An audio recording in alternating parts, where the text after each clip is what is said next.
This content is brought to you by the Layers and Legends Kickstarter, coming in early 2022. Are you a dungeon master looking to reduce your prep time but still run awesome games for your players? Would you like professional pre-made 5th edition adventures, maps, traps, puzzles, magic items, and other resources you can drag and drop into your existing campaign? The Layers and Legends Kickstarter will create 2 gorgeous hardcover books for dungeon masters containing all of this and more. The first book, Layers and Legends, will deliver 25 5th edition compatible adventures spanning levels 1 to 15 and over 100 new terrifying monsters to pit against your players. The second book, Loot and Lore, will deliver 50 magic items, 25 puzzles, 40 traps, 10 factions, 30 standalone encounters with maps, 30 villains, 30 NPCs, 70 random tables, 30 adventure ideas, 20 spells, and 4 subclasses. And through the beauty of Kickstarter and stretch goals, we'll be able to commission beautiful artwork for both books and add even more content. Furthermore, in addition to the hardcovers, you can also get both books in PDF format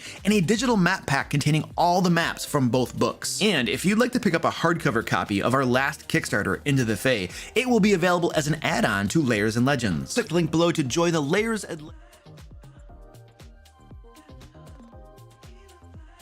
All right. Hello, ladies and gentlemen. Welcome to the live stream. I did start on time tonight because, thank you, Fred. The live stream starts when I decide it starts. So you can see that I have some special headphones on tonight, even though I hate wearing headphones when I stream, because tonight we have a special guest on with us, and we'll be getting to that in just a moment. We're just doing the whole intro stuff before we get going. And can we get a record of rants tonight? I think that's a spectacular idea. We definitely need a record of rants. Who will keep track of the rants that we have? We are doing a Q&A live stream tonight. I have to get this off my head. I can't stand that. We are doing a Q&A live stream tonight. So ask questions, all that sort of thing. Now, for the first roughly half an hour, we are going to be with a special guest. We're going to be chatting about some cool stuff. But after that, we're going to be doing Q&A like we normally do. So you can throw your questions in this chat now. They'll get in the spreadsheet, all that kind of good stuff. They will not be lost. Now, if you're not aware, our Layers and Legends Kickstarter is currently going. We have only 3 days left in our Kickstarter. So what does that mean for you? You only have 3 days left to back the Kickstarter. And you're going to help us unlock stretch goals. You're going to get better prices on the books, and you're going to get lots of cool perks and benefits. For instance, everyone who backs at the $100 tier or above is going to get 14 adventures free. That's a lot of adventures, guys. Lots of cool crap and value right there. And today we just unlocked our 210K stretch goal, which gets everybody who backs at the, I think it's the Green Dragon tier, $110 and above. Everyone will get 2 exclusive bookmarks, which are very, very exclusive, and you're not going to get them except for with the Kickstarter. So yeah, there's lots of reasons to back it before it ends. We will have pre-orders after the fact, but backing it now gets you better prices and cool crap that you won't get otherwise. So encourage folks to go out there and back the Kickstarter if you want some D&D books. Well, I can't actually call them D&D books. They're 5th edition compatible books with tons of stuff. Adventures, magic items, monsters, traps, puzzles, lots of resources for dungeon masters to use in their game. So go check the Kickstarter out. There's probably links all over the place. And got the Kickstarter. We are doing a giveaway tonight. D&D book of your choice or store credit on the DM Lair store. There's a link in the chat where you can go sign up for the giveaway. We will draw the winner of the giveaway at the very end of the stream. You don't have to be present to win, so go sign up for it, put your name in there, and then you might win some cool stuff.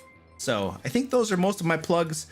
I do want to thank all my wonderful patrons for all their support and everything, and my YouTube channel members. So we publish lots of content for Dungeon Masters and the D&D community. Much of our content is free, other content is premium, and I'm really deeply appreciative of all the patrons and YouTube channel members who help support what we do around here. All these names on screen right now are patrons and channel members that contribute and help support that. They also get an issue of Lair magazine every single month. My patrons are also getting $10 off from the Kickstarter too, by the way, and a bonus PDF just for being patrons. So thank you, patrons. I do appreciate that. And these names here support at a higher level.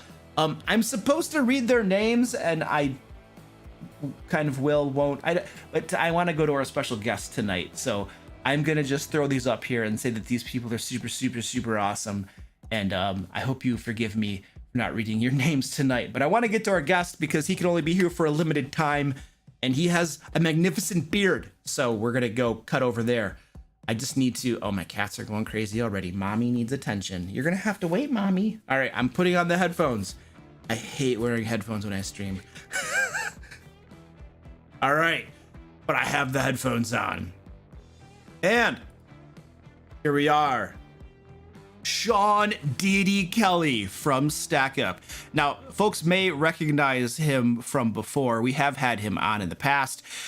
Once upon a time, he danced the Macarena with us, which was very entertaining. He is here to talk with us a little bit about Stack Up. Stack Up is the charity that we are now doing an entire month drive for, where our ultimate goal is to get $6,000 for these folks. They do amazing stuff to help veterans and active service members, mental health stuff, suicide prevention, lots of amazing stuff through the power of gaming. They literally give games to these folks to help them cope with stuff. And it's really, really amazing. But he's going to talk much more eloquently about these things than I can. So, Sean, take it away. Tell us who you are and all that good stuff. Luke, thank you very much. Appreciate you having me back on. Thank you once again for you and your community coming back to raise some funds for Stack Up and veterans. Again, third year, I believe, in a row. Doing some great stuff with the DM Lair. So I definitely appreciate that. We appreciate you guys and your community and your guys' giving. You guys have sponsored supply crates in the past to veterans. You guys have definitely come out the woodwork for what we do. And it's kind of emblematic of some of the lesser talked about parts of how we support veterans. Like you said, we support veterans as Stack Up through gaming and geek culture, D&D, tabletop gaming, cosplay, you name it, anything that falls in that category or things that we're using and utilizing to, affect the mental health, the negative mental health place where some of these veterans are at, try to make the worst thing in their mind the last thing in their mind. So, but I guess I should say my name is Sean, as you introduced me. I'm Deity. I am an influence relations manager with stackup.org. Stack Up is a 501c3 nonprofit. If you guys weren't here last year, we are a veterans charity that focuses on gaming and geek culture to alleviate mental health stresses and prevent suicide. That is our entire goal. As it says right on my shirt here, veterans are our mission, gaming is our passion. And that gaming includes every possible part of that. And again, geek culture. So some of the things that we do, we'll be able to talk about. We send supply crates to veterans or units that are deployed. We have air assaults where we take veterans to really cool trips and we talk about those separately. All expenses paid, VIP type stuff. We have a 24/7 suicide prevention Discord channel for people to pop into with non-clinical peer-to-peer support to help people that are in crisis. And that's for anybody over the age of 18. We don't gate suicide prevention. That is meant for veterans, but it's anybody can pop in there and get help there. And then we also have our volunteer program that is the Stacks, and they are our boots on the ground doing events all over the world, from New Zealand to the UK, and then all throughout the States, and basically doing community service and doing good works, setting up booths, talking about our programs, spreading the word, again, doing community service stuff, even during the pandemic. So we're going to talk about all those things over the next probably 25 minutes or so. We can talk about each one of those programs and what they do. I'm absolutely happy to answer questions from chat. Luke knows I love doing that stuff. I like to make sure that I'm interacting and giving you guys the real information. If you guys have questions about how some things work, or even how a veteran might be able to get some of this stuff and be a part of those programs, I want to answer those for you. And we'll try to do that in the next 25, 30 minutes. So. Awesome. Spectacular. That was so eloquent. I couldn't have said that. I'm just like, Stack Up does cool stuff for veterans, active service members, mental health, suicide prevention. Give us money. Let's go. That's how I do it. That's awesome. I also wanted to real quick before we get too deep into this. I mentioned this to you right before you went live, and we were talking because Luke was like, "Hey, we might have some people donate tonight, and if we hit certain marks, he wants me to do different thing. I got to do push-ups or dance or whatever I have to do, because that's been a thing." And he set me up for failure the first year, and I'm always happy to do it. I blindsided you. That was. But it's okay. I'm like, what is this Macarena crap. But anyway, there's we have these things on our store, on the Stack Up store, and I'll show them to you here. They have a little Stack Up logo. They're a D20. They're die cast aluminum. They're very neat. I gave Luke one of these last year, or maybe earlier this year, whenever I sent it to you. If you guys raised $1,000 tonight, I'm going to send Luke a couple of these so he can give them out to you guys. And that's just as a stretch thing from Sean, that if you guys go your whole, this is not just while I'm here, just the whole night. If you guys hit $1,000 tonight, not only will you have raised a supply crate for veterans, because that's a thing at $1,000 that you guys would have done to support as a community, but I'm going to send Luke a couple of these to give to you guys. I do have one of those, and it's like, so like metal dice are really heavy, right? This is aluminum or some fancy space stuff, and it's not quite as heavy. Now that's good because you can actually throw it at a player and not cause permanent damage. All right, so this is a benefit. Okay, this is a feature of these dice. They're very, very nice. If you throw it just right, you can get the Stack Up emblem to like imprint on their foreheads. I think I got the number 3 on their forehead when I did it. So I didn't quite, I don't have the technique down, but I did the best I could. What are you gonna do, They're made by Norse Foundry, just so that folks know. If you know Norse Foundry, they're the ones that we worked with to put those together. Okay, sweet. I think I've heard of that before. Yeah.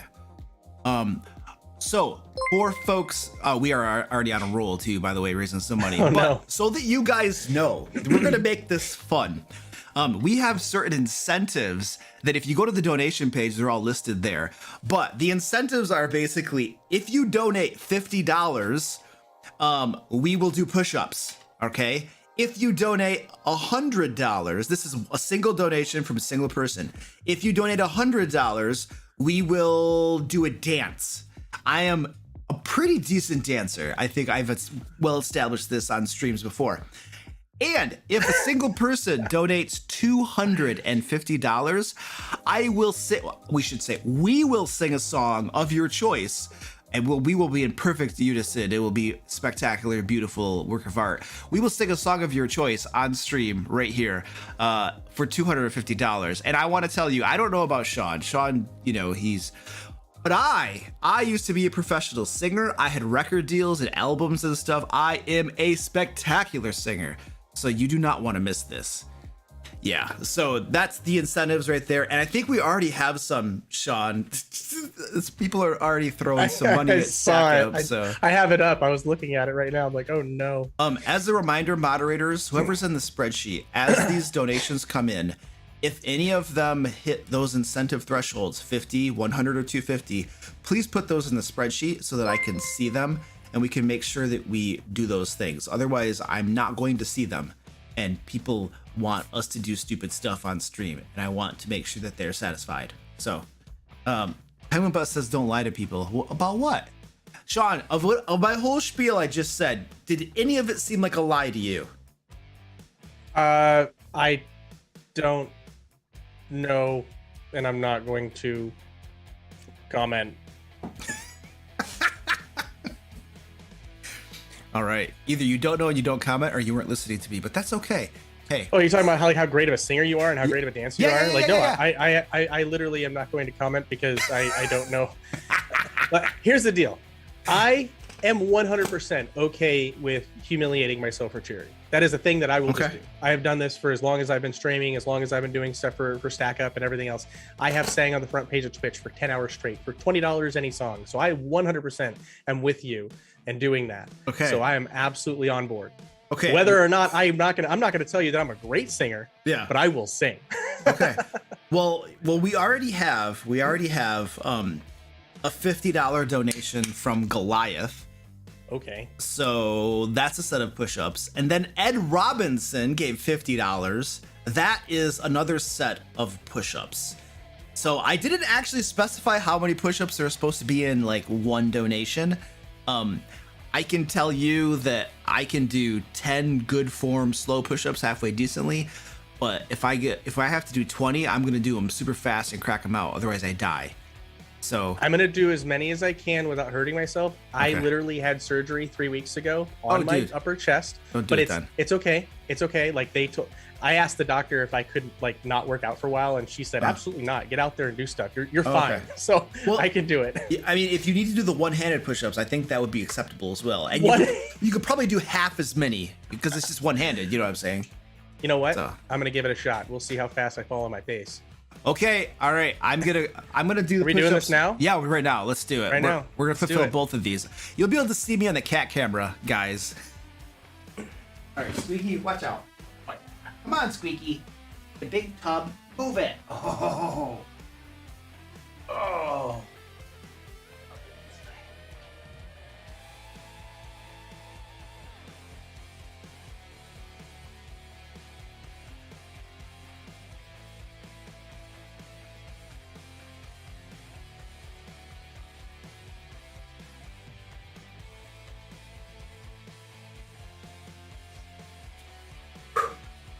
Oh my gosh. Uh-oh. My gosh. I broke him. Oh. What is this, the army? I'm retired, man. I'm retired. People are yelling at me because of my form. They're like, I couldn't see your form. Straighten out that back, Luke. And I have explained this to them before too. It's not my form. It's the camera angle. Like literally, like my cat cam right here. It's at this angle that makes it look like I have my butt in the air. Okay. And well, there's two things going on. I do have a very, generous rear end, which makes it look like it's not a flat back, but the camera angle is the thing that really kind of throws it off. I think, I believe the camera. Yeah. I believe the camera. Yeah. I think your form was perfect. I didn't even see it, but it was perfect. And I went to the gym today and did push-ups at the gym too. So my chest is already a little fatigued. Not trying to make excuses. Forever. my arms were shaking. I'm like, oh my gosh. I used to do another set, don't we? I'm sorry? Do we have to do another set? Yeah, but we're gonna like chat a little bit so we can rest. You know what I mean? I need a little rest. So I used to do tons of like bench pressing and stuff, but then I messed my shoulder up and the doctor was like, you gotta stop doing that crap. And so now I do a lot of like plyometric stuff or kettlebell stuff, and I don't really do like barbells a whole lot at all. But push-ups are one thing I've started doing a lot of when I go to the gym, because I don't want to bench press, and they have this like chest press machine that sucks and I hate it, so I just do push-ups. So little known army fact: anybody that wants to get better at push-ups, the only thing that'll get you better at push-ups is more push-ups. Yeah, you can go to the gym and do all sorts of other stuff. You can work out your pecs, your tris, your biceps, and all that stuff. But the only thing that's going to make you better at doing better and more push-ups is push-ups. Yeah, that's cool. Yeah, I'm not like so I'm an old man. I'm like 40 something. So when I go to the gym these days, I'm actually just really going there to try to just be healthy. Make sure that I'm in halfway decent shape, can move my body, and like I'm not gonna die super early of a heart attack or something. So in my younger days, I was all like, I want to just be as strong as possible. Not anymore. I just want to be alive. I'm right there with you, and I'm 45 this year. Yeah. So I'm that is a it's funny, if I shaved my head and my face, people say that I have a baby face, so I'd probably get carded for milk. So it's like, I guess when I'm 70 or 80, that's like something that if I get that far, if I'm lucky enough, that people are going to say, oh, you'll love looking so young when you're so old. I'm like, my body feels like it's 80 right now. Yeah. I recently shaved my face for a video that I did on my channel, and I swear I looked like 20 something years old. Take the beard off, put my makeup on, because you have to put makeup on in the camera, takes the shine off a little bit. And it also, seriously, I don't even use like, it's just this like powder or something I put on. I forget what it's called. But because I have eye sweat a lot and I get shiny and stuff. And then years ago, that's what they do for TV, right? Yeah, I think so. Even guys get it. And so a few years ago, I was like, oh, I got to start using that crap. So anyway, But the thing is it also smooths out your wrinkles and everything, smooths out your complexion. It just makes you look like 10 years younger. So take the beard off, put the makeup on, and I'm like 20 again. You know, it's like, this is crazy. I love it. I love it. All right. So tell me about the supply crates. So StackUp helps our active and veteran service members through like gaming. They help with mental health, suicide prevention, and stuff like that. What are the supply crates and where do they fit in? Perfect. Yeah. So a supply crate, think of a care package that you would send as from days all the way back to, the First World Wars and people sending supply crates overseas to those veterans, and, whether it just be canned meats or whatever they can get across, that type of stuff, as well as mail and other and magazines and books. So same concept, only we focus on gaming. So in those supply crates, which could be sent to troops that are abroad, and just for clarity, some people are, might say, well, we don't have a lot of troops deployed because we're out of Afghanistan, we're out of Iraq. There are plenty of troops deployed all over the world, people on boats underway, people stationed abroad just at military bases that we have all over the world, people who are on humanitarian missions, search and rescue missions. We literally have troops from the United States specifically all over the world, but we also have veterans at home that get the same service. We also support our allies. So the same bad guys that shot at me in Iraq and Afghanistan, shot at the Dutch, shot at the Brits, shot at the Canadians. And so we do support our allies too. But inside that crate is going to be a console, maybe a bunch of games, some swag. And we just did a couple of our tabletop boxes. So we did supply crates that were just full of tabletop games for people to play. It was a special request. And they could be a Switch or an Xbox or a PlayStation. And when the veteran or the group of veterans get these and they open them up, that is meant to be a mental health release, right? They're away from their families, or maybe they're out of the uniform and they're missing that. They're missing that camaraderie. They're missing that connection to something that became part of them. As a guy who retired from the military, I can tell you, it's really hard. Even as long as I've now been retired, it's hard to be out and not feel like and not miss that, because it was such a big part of my life. So a lot of veterans will have that. Also, a bit in a way to connect with people. When veterans are out of the uniform and they're back home, they could be a little bit more susceptible to maybe that depression, maybe thinking about those worst thoughts from their time in combat, maybe also missing their military family, but also hard to connect to their real families and friends that they left for several years.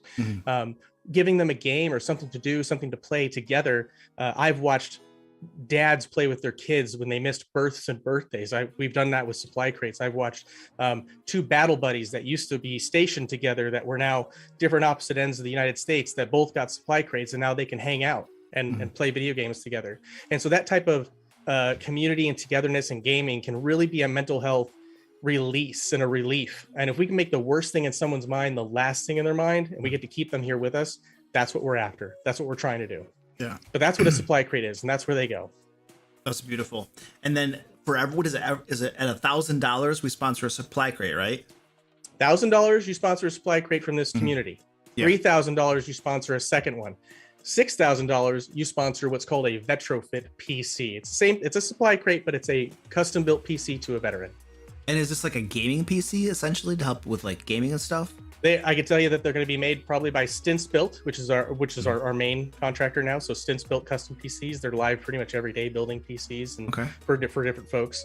But they will be building some of ours as well. But yeah, it's meant to be gaming. But think about veterans when they're out of the service, or even when they're in the service. A lot of those guys and gals are trying to use their GI Bill. They're trying to go to college, and maybe they don't have that. This is just one more way for them to get access to those things. So not only is it a gaming thing, but it also could be this is just on accident, just be something else that can help with that family or that veteran. Yeah, that's awesome. Sweet. By the way, yes. Haha. I thought I had a question for you, but it was actually a question for me, and I just misinterpreted it. Thank you, Danny. We'll get to that in a moment. Well, you should ask me and let me answer for you and see if I get it right. I like that. Okay, so Danny says, Danny demands he give the cats their gift from Texas. So how would you respond to that? No. Ooh. See, that was a binary. That's a binary. I mean, I'm 50-50 on that one. Yeah, that was the wrong answer. Oh no! Wrong answer. See, you'll never have me back. Danny, we will do that at the 2-hour mark when we do our cat trip. I will reveal it, so you have to be here. All right. The answer is yes. You can't do it now. It's too late, dude. It's like. Can you edit in post? Or wait, we're live. No, I'm not editing it in post. That takes effort. I gotta pay people to do that, dude. No way. Okay, so Mr. Gore, thank you for the $20 donation. I appreciate that. He says, I can't afford push-ups, but could you give Squeaky some belly rubs? Yeah, we could probably do that. Hold on a second. Squeaky. Nope. He doesn't want that. Sorry. David Neal, $150 donation. Very nice. So what did we get? So 150 is push-ups plus we have to do the happy dance. Okay, so we got to do both of those. Corey B, thank you for the $25 donation. I appreciate that, dude. And we have an anonymous donation for $250, Sean. So we have to sing as well. So we have to do push-ups, we have to dance, and then we have to sing. It doesn't say what song either, so we're just gonna do one that's really easy. So, push-ups first? Yes.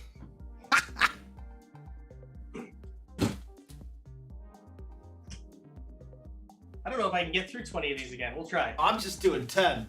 Oh, I did 20 last time. Well, there were 2 of them last time. Okay.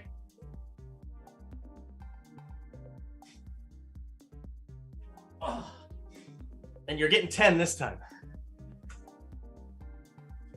Yeah, I think each set of redemption should be like just 10. You know, because we did 30 already tonight, dude. I'm telling you what, I'm not gonna like get out of bed tomorrow.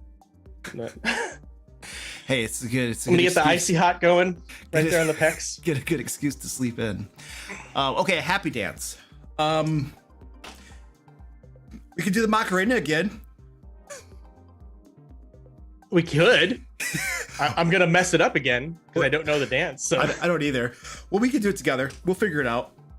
Okay. Okay. Wait, we also did the teacup last time. Too, We'll do the that. teapot. We'll do that if somebody redeems it again. All right. All right.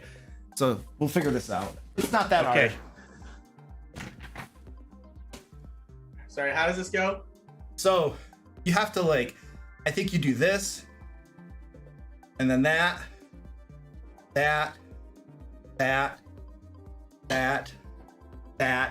and then I think what you do is you jump.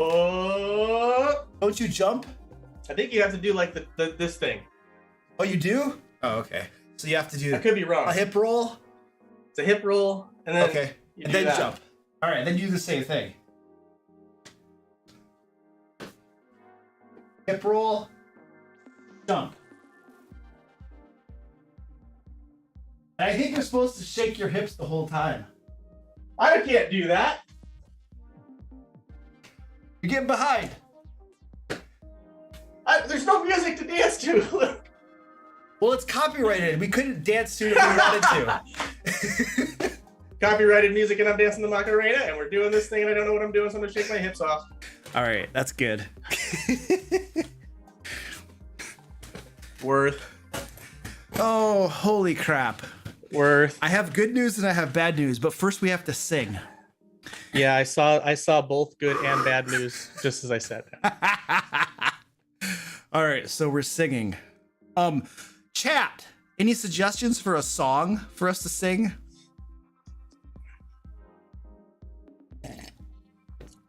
You guys are monsters, by the way. You guys are all rock stars. I know.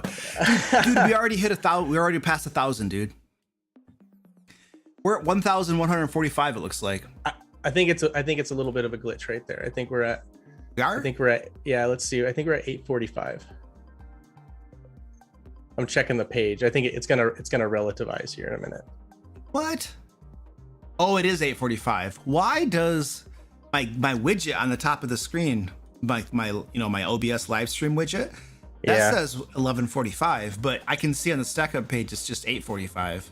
I'm gonna have to take it up with the stack up people and see what's wrong. Yeah, dude.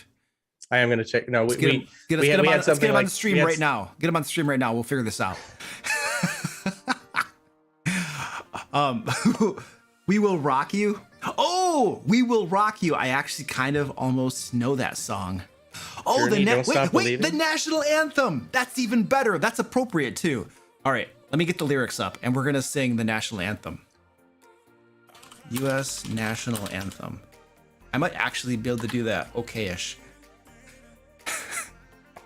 So the Star Spangled Banner is the song. All right, I gotta find the lyrics. Come on, baby. How hard is it to find the lyrics for the Star Spangled Banner?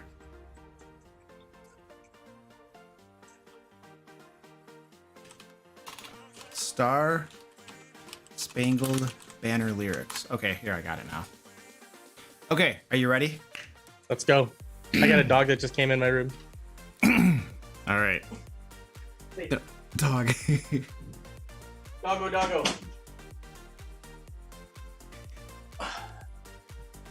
I got a doggo. He's gonna sing it for us. Oh, cool. I have a dog too.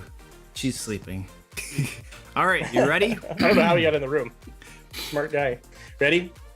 Oh, say, can you see by the dawn's early light what so proudly we hailed at the twilight's last gleaming, whose broad stripes and bright stars through the perilous fight o'er the ramparts we watched were so gallantly streaming, and the rocket's red glare, the bombs bursting in air, gave proof through the night that our flag was still there. Oh, say does that star-spangled banner yet wave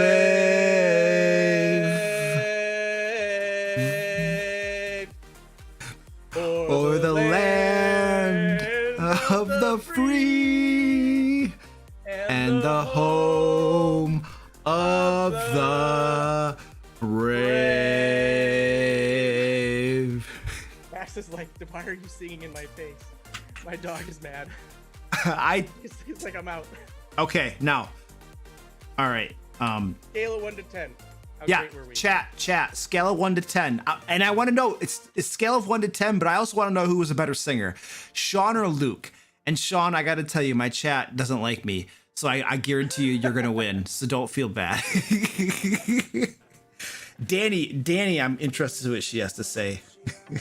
Simpaticos said Luke got a 5, Sean got a 13. Oh, well, Simpaticos is actually a really good singer, and he streams singing stuff. Well, until Twitch shut down their whole Twitch singing stuff. Rip Twitch sings. That's what I did. When I was talking, I did it on the front page of Twitch one year for really? charity. Yeah. I did it for 10 hours straight. I sang any song for $20. Oh, jeez.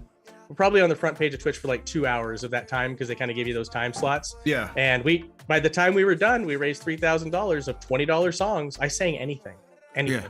Didn't matter. You requested it, $20. I sang it. Dude, that's awesome. I didn't talk for a week after. Oh, yeah. That's horrible. Dang. Thank you guys. Love you guys. That was fantastic. You guys got us to do some songs, and now I'm winded, and my shoulders already hurt. Yeah. Well, why don't you tell us about let's do the air assaults. Tell us what the air assaults are. Yeah. And all that good stuff. And this is a good time too for that the link that I gave you. Yes. So what an air assault is when we take disabled or deserving veterans and we give them an all expense paid trip to a VIP experience like PAX East. We just came back from PAX East, and so Luke has a tweet that I threw out we were on a. Just put it in chat. There we go. So that tweet right there, you'll pull up a picture from my Twitter. That's our veterans. We've got a bunch of veterans as well as some of our staff members, all sitting down after a day at PAX East at our Airbnb and they are throwing down with some D&D. And this happens pretty much every air assault. My boss is a DM, my director, so he likes to get all the veterans together, especially newbies who've never rolled, never played before, get them to roll a character. Maybe he's got one that he's got some pre-cut for them, kind of walk them through some of the basics. And then they do a really cool little event, and they might make it last 2 or 3 nights. They might do 2 or 3 separate things, but this is something that they get to do. On top of, that's just something that they get to do when they're back at the Airbnb. But on top of, we fly them out to these events. We put them up for free. We get them badges to these events, and it could be anything from a PAX to E3, if E3 ever comes back, to like one of the cons, Comic-Con or any of these things, and we give them access to whatever we can get them access to. Their favorite cosplayer, maybe play a game early, maybe get a tour of a gaming studio if we're in the same area, and that's something that these folks can actually get for maybe they couldn't have afforded to go on their own. Or maybe they would not have gone because of PTSD or anxiety, and it's something that they just didn't feel like was available to them. And we say, no, you're allowed to get to this. This is something that you can have. You can have this experience. You can come to a convention. We'll give you that safe space. We'll show you all of the cool things. And we send them home and say, this is an experience that you've had now. I hope you've made some great memories and some great friends. And it's such a really cool thing. I've gotten to see this now 4 times in my like 4 specific times that I've been with Stack Up and watched veterans go through these. This year, this is something that we will be announcing this weekend officially, but we have a program that's brand new. We have a house in Van Nuys, California, that we are calling the Phalanx House. The Phalanx, if you're familiar with Spartans, is the shield that they use, that everybody locks their shields together, and it braces the front, the sides. It creates an impenetrable wall. That's how the Spartans were able to defeat, or at least hold back, the Greeks at Thermopylae, or the Persians at Thermopylae, if you remember your history. And so that being that extra barricade during the pandemic, we couldn't do a whole lot of air assaults. We didn't get to spend money on air assaults like we would have normally. They're very expensive, right? Think about taking 3 or 4 veterans, paying for airfare, paying for an Airbnb, paying for badges, paying for them to eat, all of that stuff. During the pandemic, that was hard to do. We did more supply crates and some other things, but now we have a place that is a gamer house. We have a whole 10 setup PCs there for them to play games at, a VR virtual reality center. We've got places to play D&D. We've got literally places just to do these things. Nice. And it's going to be really, really, really awesome. We're going to have a whole lot more about that come this Sunday, but this is something that is going to be an expansion and extension of all of the cool stuff that we're able to do for veterans through something like the air assault program. So that's what it is. That's what the air assault program is meant to do. And again, this is a mental health release. This is giving somebody a really cool experience that they wouldn't have otherwise been able to have. Yeah.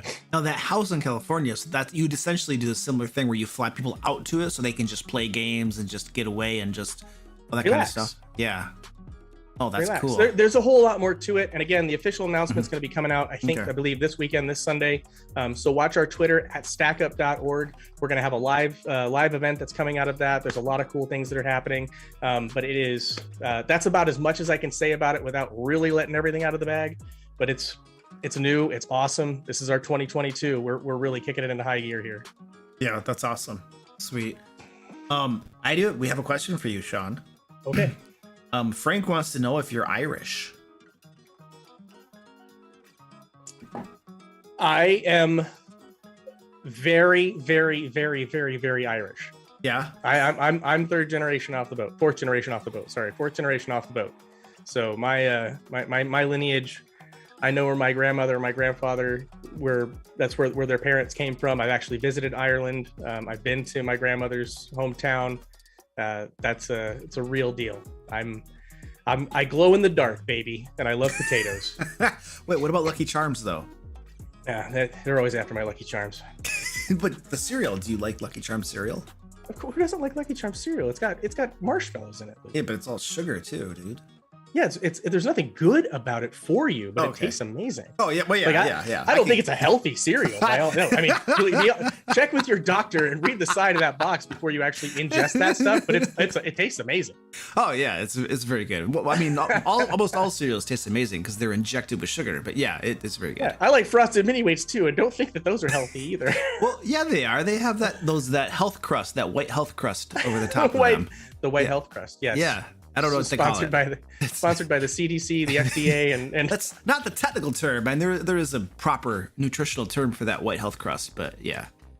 I don't know. It might be called like frozen diabetes. I mean, that you got to be careful when you're eating that type of stuff. Congealed diabetes. I love Frosted Mini Wheats. I love them.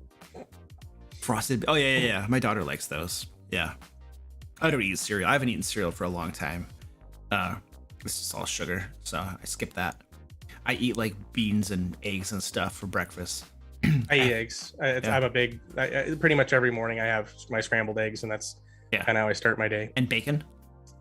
I actually had bacon today.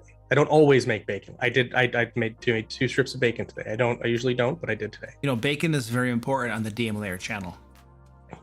Bacon is important for everyone. I don't see why. I mean, this should be. This should be national law. You know, I feel like on our channel it's more important than elsewhere, though. You know, and why? I don't. Yeah, you can't come on my YouTube channel and take the spotlight away from bacon. Okay, you can't claim it for yourself. All right, it's for our channel. Okay. All right. Cool. Are you sure it's not for everybody though? If you watch my videos, you can eat bacon, but that's it. Cost barrier to entry. One solid view. Okay, cool. Folks, just as a reminder, if you'd like to donate to Stack Up, there are links in the chat. There is a link in the description. Go over there, donate, please. Please do not send donations via Super Chat. YouTube takes 40% of that, okay? If you want to donate, please send it to the official link. It's very, very difficult for us to straighten that out if you send it to the wrong place. And I do apologize if you did that erroneously. But there's a link. There are links all over the place. Please send it to the right place. I beg you, because I want to make sure Stack Up gets the money. YouTube and Google do not need more of your money, okay? So don't Super Chat it. All right, I think we have to do another song and a dance and stuff, dude. Okay. All right. Yes, John Allison, $300 donation. So I think that pays for the sing a song, basically. I don't think these are cumulative. If these are cumulative, we're gonna die. So I think we're gonna sing a song. And he actually requested "I'm a Little Teapot" too. So yeah, that's pretty easy. But let me get the lyrics up just in case, because I am special. It's your money, man. You shoot your shot. I'm a little teapot. You could have went a lot harder than that. Just saying. That's $300. $300 for "I'm a Little Teapot." That's a good point. Wait, do we have to do the dance and the song? Oh, of course we do. That knocks them both out, though. Yeah, but let's do it. Okay. All right. So hold on. I still have to find the lyrics, though. Aren't there just one set of lyrics? Hey! Listen, I'm doing the best I can here. All right, bear with me. All right, now you have me like. Yeah, I mean it's more complicated than you think, Sean. Go take a look at it. I have the lyrics up right here, and it's actually it's a fairly complicated little verse. All right, I have to agree to their cookie terms. I have to take their cookies to sing their song. I have found the lyrics on Today's Parent. That's where I am too. Yeah. Yay Google algorithm. Yay Google algorithm. Yeah. Let's see. Okay, so there is definitely a little bit. I can change. You see? Oh, so you have to swap it up. I never knew that. What? Swap it up? What do you mean? Yeah, read the lyrics. Okay, hold on. Here's my handle. When I get all steamed up, hear me shout, tip me over. It is. I totally didn't know that was in there. Okay, I'm a very special pot. This is true. Here's an example of what I do. I can change my handle and my spout, tip me over and pour me out. Wow. You see, this is why we Google stuff, okay? Where we're all like, I know how to sing this. No, you don't. I know. I did not know there was a second verse to this song. All right. All right, Max, you gonna do this one too? You coming? You gonna do it? No? All right. All right, you ready? All right. I'm a little teapot, short and stout. Here is my handle, and here is my spout. When I get all steamed up, hear me shout. Tip me over and pour me out.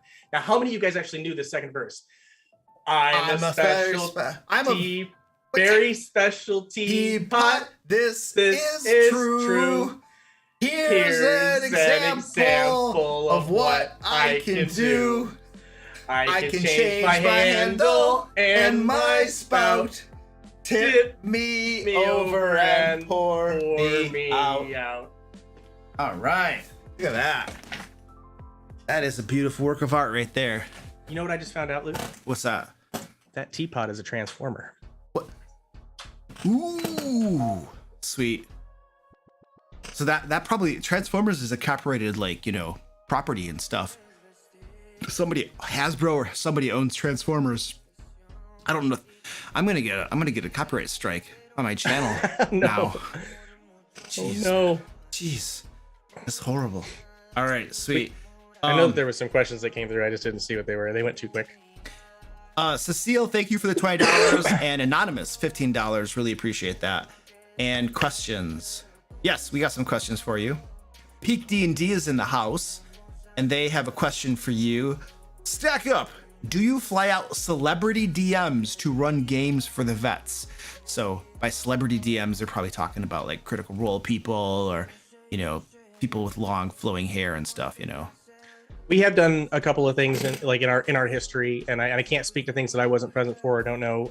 It is not a thing that we probably wouldn't do. I haven't been a part of any of those things. It's certainly within the realm of possibilities of all the things that Stack Up can do.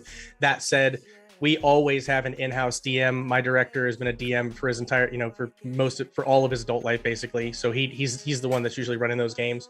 It is not outside of the realm of possibilities for those things to happen. I just have no idea if we've ever really done that before I came on board, or if we would do that in some specific sense in the future. Like I said, realm of possibilities, there's not a whole lot that's off the table, I think, when we're talking, I mean, if we're talking about safe environments for veterans and great, cool events for them to do. So if that ever lined up, that's probably something that would be achievable. Again, that's a question for my director. He should be here on the 18th with you. Yeah. And that might be something that you guys can chat about. Please don't try to make him sing "I'm a Little Teapot," because he's very, very, very big, and he might hurt me through the internet if that happens. So dude, you should not have said that to me. No, yeah. Well, A, I'm pretty sure he'd say no, but just, he's like, I'm not doing that. But B, he might actually, like, it'd be like what's the Bart Simpson, you know, are you little? Yeah. You get a little note, Sean. You guys will have a lot of fun when he's here, though, because you guys will be able to talk about all of the D&D and DM stuff. Yeah. And it'll be a great combo. Yeah. Usually these live streams are basically me answering people's questions, but when your director Sketch is his name, right? Sketch? Yeah, when he's on, I plan on making him answer all the questions. I'm literally gonna sit here. I'm gonna drink my like little mixer drink here, you know, and relax. He's gonna do all the work. You know, it's gonna be beautiful. I'm looking forward to it. Yeah. Well, I have good news for you. It looks like I'm gonna be sending you 2 of these bad boys. Oh, because we hit 1,000, right? Yep. That was my gift to your community. So Nice. I'm gonna send you 2 Beautiful. D20s with the Stack Up logo as the 20. And you'll be able to figure out a way within your community to give those away properly. Yes, And I'll get those sent to you. absolutely. I will figure it out. Wow, you guys have already, and you guys also sponsored a supply crate. Yeah. Just so you know. Here we go. Just so you know. Here we go. That's Another awesome. supply crate, because you guys have done that before in the past. So Yeah, I love that crap. My both of my grandfathers were in the military, World War II. One was Navy, one was Air Force. And then my brother, he's right now in the National Guard. He's been deployed twice, once to Kuwait, once to Iraq.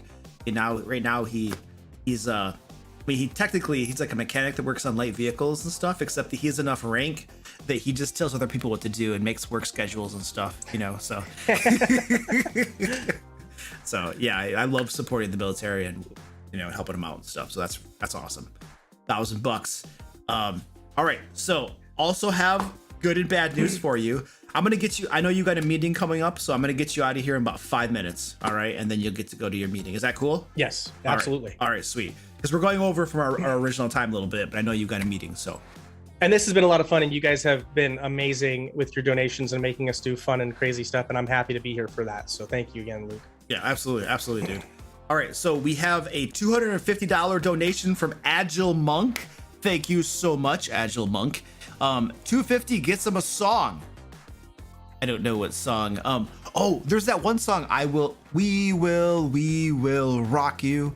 You know that song? Have you heard of that? Yeah. What's the name of that song? Queen? What's the actual name of it so we can look up the lyrics? Is it We Will Rock You? We will rock you. All right, let's sing. Now that you're one. gonna get me interested because when I do this stuff, like I got to get into it, you know. Okay. Well, this is pretty easy too. You guys at home got to do the. Okay. All right. Are you ready? Ready? Wait, right. we got to do it. Probably. I just don't know how to do it. I'm gonna follow your cue. I'll be behind by a second. It'll be a delay. Buddy, you're a boy. Buddy, you're a boy. Make a big noise. Playing in the street. Gonna be a big man someday. Got Mud on your face. You big disgrace. Kicking your can all over the place. Singing, we will rock you. We will rock you. Buddy, you're a young man, hard man, shouting in the street, gonna take on the world someday. Got blood on your face, you big disgrace, waving your banner all over the place. Singing, we will rock you. Sing it! We will rock you. Yeah! Buddy, you're an old man, poor man, pleading with your eyes, gonna get you some peace someday. Mud on your face, big disgrace, somebody better put you back in your place. Do it. We will rock you. Yeah, come on. We will rock you. All right, louder. We will rock you. One more time. We will rock you.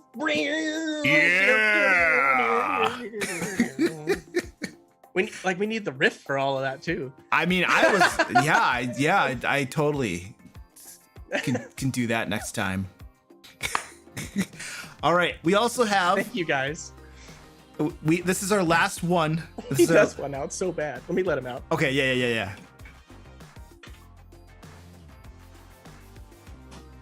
The dog was like, dude, I cannot take you he's singing. like, bro, if you don't stop this nonsense right now, I will go poop in your shoes. I will do that. I'm gonna do that. Poop and pee, and then I will squish them all around and rub them in.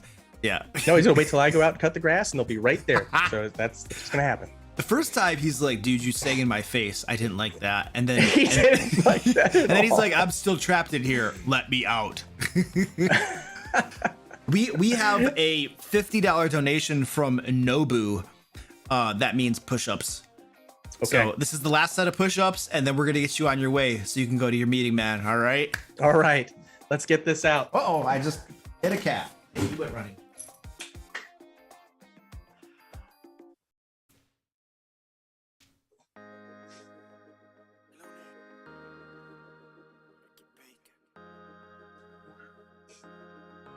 All right. Whew. What you doing down there, Luke? What's going on? Push-ups, man. What's happening?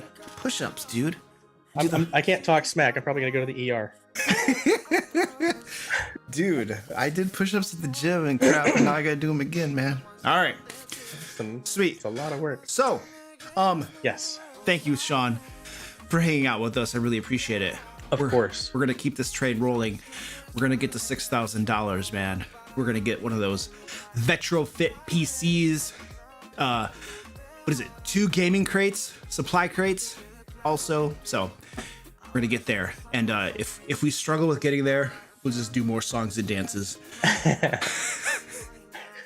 So Hey, if I got to come back to do another couple of push-ups, I'll do that. But all right, I need the workout. So. a stream full of push-ups, non-stop push-ups. Oh no! Don't put that out $1 there. a Please don't push-up. make that an If we incentive. do $1 a push-up, we can get there, right? Where? The cemetery? Yes. There's Maybe. a path to completion there. Yes, there is. Hey, we're completionists, right? Well, I do want to say once again, thank you very much for having me on and talking about Stack Up, talking about some of the programs that we have for veterans and mental health and suicide prevention. I want to thank your audience and thank your community for, again, once again, this year, 2022, coming in big already, coming in ridiculously big, kind of doing something that I didn't plan for that. I just thought we were going to announce that you were doing something and you guys just kind of came over the top. So that's pretty awesome. But again, thank you guys so much for working with Stack Up for veterans, mental health and suicide prevention. Thank you for tolerating me, my singing and my dancing. I will always blame Luke for sidelining me for that first one, but now I am prepared. I am prepared. You have no excuses, dude. You know what you're in for. I have no excuses. If I show up here, it might not even be singing or dancing. It might be something else random like push-ups, which he didn't tell me about. But that's okay. I'm down. And he's like, I got a doctor's excuse for my shoulder. I literally I got a 2-inch scar. I'm missing an arm too, but I'm doing push-ups. You're not missing an arm. Yeah, I am. All right. Thank you very much, Luke. You are Appreciate very you guys. Very have welcome, a great dude. stream tonight. You guys have a lot of fun, and I will check in with you guys. Let me know if you guys have any questions. Feel free to DM me if anybody's out there in the community that has additional questions. Luke, if you go through Luke and he has a bunch of questions, he can dump them on me as well. I'm Deity7 on Twitter, DEITY7 on Twitter. If you have any questions, you can ping me there. Stackup.org on all of our socials. All right. Awesome. Cool. Thank you, dude, for hanging out with us. Have an excellent evening. Thanks, sir. Yep. Bye. All right, ladies and gentlemen. Okay, we're going to get this off my head because I hate wearing headphones when I'm streaming. All right. Oh, I don't know. It just like it compresses me and I hear myself. All right. Well, what are we doing? We're going to do a cat strike. Yes, we're going to do a cat strike. And I have to change a few of my setup things. I have to put my camera so that it points down at my coffee cup because we know how important it is for you all to monitor my coffee situation and stuff like that. But we're gonna do a cat strike, and when we get back from the cat strike, which is me giving my cats treats, you can see them there. I have like 5 cats down here lined up ready for this. When we get back from the cat strike, we are going to do Q&A. There are a bunch of questions in the spreadsheet. We will be answering as many as we can, and we'll take new questions and all that kind of stuff. Before we do the cat strike though, first, thank you so much everyone donating to Stack Up. Amazing. I love you all. We hit over $1,000 in the first hour. That is amazing. It is my goal. I really want to get to $6,000. Last year we raised $5,000. I want to do better this year. I want to give these guys $6,000 to support our active and veterans over in the armed services. So that is my goal. We're going to keep working toward that. Also want to remind you that there are only 3 days left to back my Lairs and Legends Kickstarter. This thing is going to give you 2 huge, massive D&D books full of Dungeon Master resources, adventures, monsters, traps, puzzles, standalone encounters, magic items, tons of crazy stuff. You guys, these books are going to be gigantic. You're going to get more value in these books. There's more content in these 2 books than any 3 of the official books you can get out there. They are packed full of stuff. I promise you, you're going to love these things. So 3 days left to back. You will get bonus stuff that's been unlocked through stretch goals that only backers will get. I mean, for free. You can buy it for extra if you want, but backers will get it for free. And you're going to get exclusive bookmarks that we just unlocked today with our stretch goals. So back the project, you're going to get lots of cool stuff. You're going to get better prices on the books than if you get it later through pre-orders. So go check it out. It's very sweet. 3 days remaining. I've said that a lot. All right, now what we're going to do is we're gonna do the cat strike here. While I'm getting that set up, I'm gonna just show you a sleazy video, and then we're gonna do a cat strike. I swear to you. This content is brought to you by the Lairs and Legends Kickstarter, coming in early 2022. Are you a dungeon master looking to reduce your prep time but still run awesome games for your players? Would you like professional pre-made 5th edition adventures, maps, traps, puzzles, magic items, and other resources you can drag and drop into your existing campaign? The Lairs and Legends Kickstarter will create 2 gorgeous hardcover books for Dungeon Dungeon Masters containing all of this and more. The first book, Layers and Legends, will deliver 25 5th edition compatible adventures spanning levels 1 to 15 and over 100 new terrifying monsters to pit against your players. The second book, Loot and Lore, will deliver 50 magic items, 25 puzzles, 40 traps, 10 factions, 30 standalone encounters with maps, 30 villains, 30 NPCs, 70 random tables, 30 adventure ideas, 20 spells, and 4 subclasses. And through the beauty of Kickstarter and stretch goals, we'll be able to commission beautiful artwork for both books and add even more content. Furthermore, in addition to the hardcovers, you can also get both books in PDF format and a digital map pack containing all the maps from both books. And if you'd like to pick up a hardcover copy of our last Kickstarter, Into the Fae, it will be available as an add-on to Layers and Legends. Click the link below to join the Layer. All right, here we go.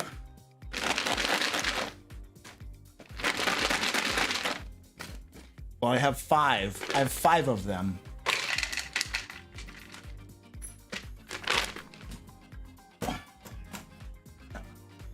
Yeah. Yeah, I know. I'm working on it. Hold your horses. Oh. Jeez, you guys are nuts.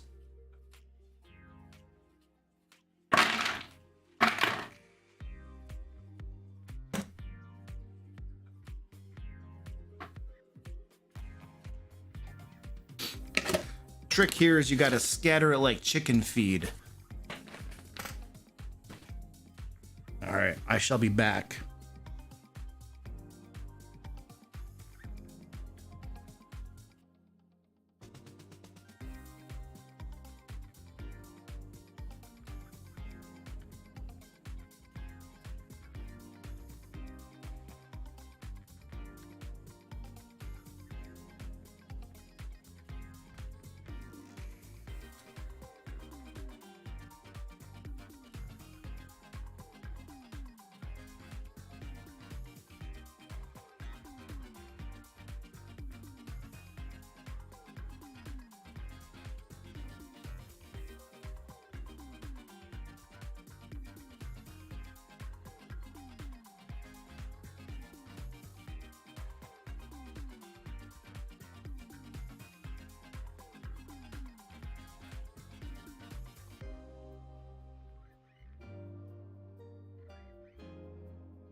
What is going on over here?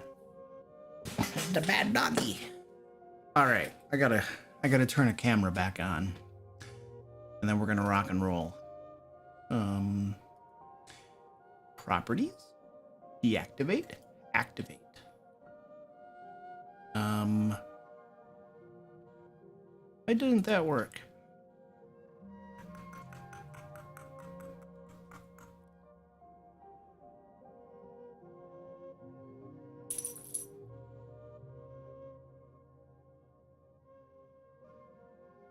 Oh, I gotta turn Zoom off. I gotta leave my Zoom meeting, that's why. Ah. I'm awesome. There we go. I got it now. Cool. Now you guys can see my coffee cup. Let's make sure. Looks like my brightness is pretty low on that. I want to brighten that up for you. I want to make sure you can see my coffee appropriately, you know. Does that look pretty good? It's getting pretty empty. Need to have some more put in there eventually. All right, cool. We're doing Q&A now. Oh man. And I will continue as we get donations to stack up. I will continue to do all the incentives. Remember that, and please donate to the stack up links that we have in chat and down in the description and stuff. $50 gets you a set of push-ups. I've already done 30 push-ups tonight. $50 gets you a set of push-ups. $100, I will do a dance for you. $250 donation, I will sing a song, and I have an amazing singing voice. You will be very happy to have me sing for you. All right, let's hit some questions.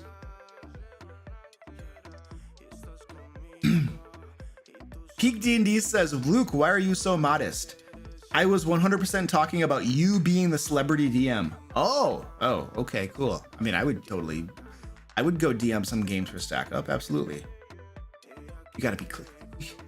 I'm not technically a celebrity DM, dude. I don't think I am. I don't make that much money doing what I do. The Colonel says, for Luke, what's one setting that has not been released yet that you would be interested in running a game for? Dark Sun. I know nothing about Dark Sun, except that it's kind of more like a gritty survival type thing, and using magic has consequences. And I don't know a whole lot more about it, but it sounds very interesting to me. So that's a cool setting. Jason Coleman, thank you for the $19.99 super chat. Happy Wednesday, Luke. No question. Keep up the good work. Playing Curse of Strahd.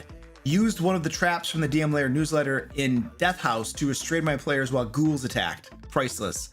That is very, maybe they survived? That's awesome. You are very welcome. Happy to help, dude. Thank you for the super chat, dude.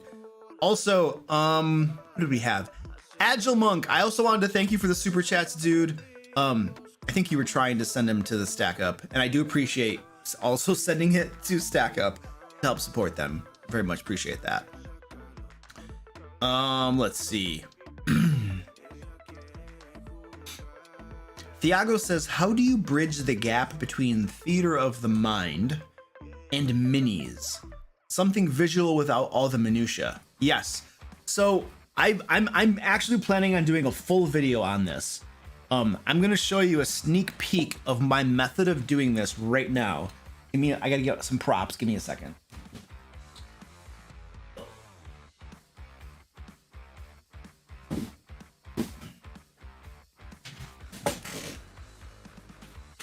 These guys are crazy.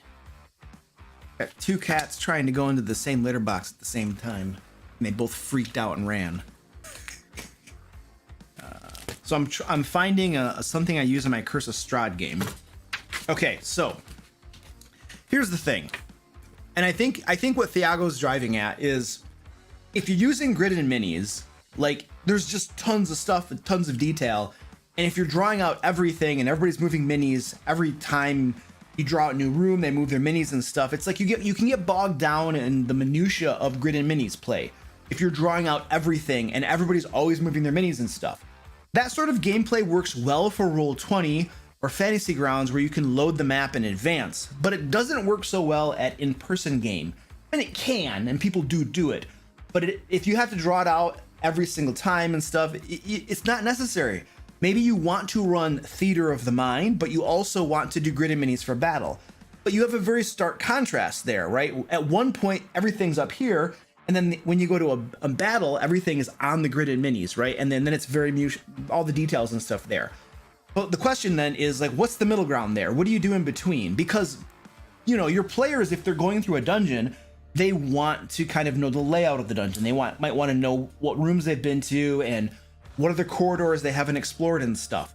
You could just describe all of that and rely upon a player to make a map of it, and they would, to varying degrees of success. In my experience, when you ask your players to make maps as you describe things, this is what happens. Let's ignore for a moment that they are often wildly inaccurate, but there's constant re-questioning. So you describe something and the player's like, no, wait a second. You said there were 2 corridors, but was the room between those corridors, or were the corridors to the south of the room? And they're gonna ping you and they're gonna clarify you as you describe this map to them. And you're gonna spend, in my experience, you're gonna spend time bogging down at the game table if you have a player trying to draw the map as you describe things. That's just been my experience. And your mileage may vary, but it's, in my experience, not a desirable place to be. So what I do during my games is we do a lot of stuff theater of the mind. We do combats on a grid and minis, with rare exceptions. But while we're doing theater of the mind and we're exploring things and we're moving through a dungeon, I will also I draw on a single piece of 8.5 by 11 paper what I call a HUD, a heads up display. And I don't know if that's a proper application of that term or not. It probably isn't. But what it basically is, it is a map of the dungeon or the area as they're moving through it that I draw for my players on a piece of paper that doesn't have tons of details, but lets them know the basic layout of things so that we can move the game along. And we do this while using theater of the mind and exploring a dungeon.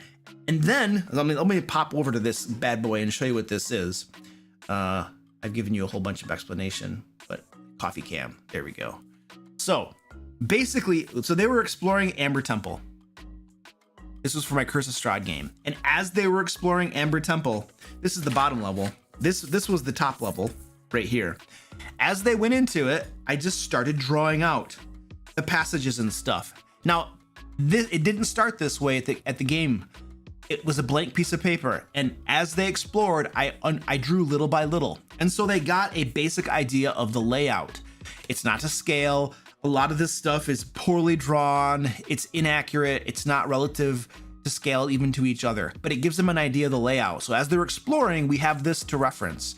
And then they can say, hey, you guys, we never went up those stairs over there. We should go try that out. Or, hey, there's a door over here we didn't open. Let's go back there and check that door out. This saves us tons of time. And if I'm drawing it out, it is way faster than describing it to a player and having a player draw it out. Somebody will say, well, that's not realistic. Well, you know what? I don't care. I'm running a game. I want this to be a fun, enjoyable game experience. And repeating descriptions 1,000 times is not very enjoyable. Now, this is the lower level, same deal. We draw things out. In this case, the players were keep making notes of the different coffins or there were dark visages in these coffins. They weren't actually coffins. They were like big blocks of black material. I forget what they were called actually in the game. It's been a few weeks. Anyway, this is what I do. I draw this as we're exploring the dungeon. And then if a battle breaks out over here because they opened something that they shouldn't have or whatever, then I will actually go to our full size grid and minis and I'll draw out this little room and maybe the corridor a bit. And then we will actually have a combat with grid and minis, but we don't bust out the grid and minis almost never unless there is a combat. And that is the basic way that I run my games. And it bridges the gulf between theater of the mind and your grid and minis with these HUDs. And then obviously the players can refer to them and use them and stuff. And it's very, very useful. So there you go. That's how I do it. And it works. If it didn't work, I probably wouldn't do it. That would be stupid. This is what I do. It's horrible. It's bad results, but I do it anyway because that's how it is.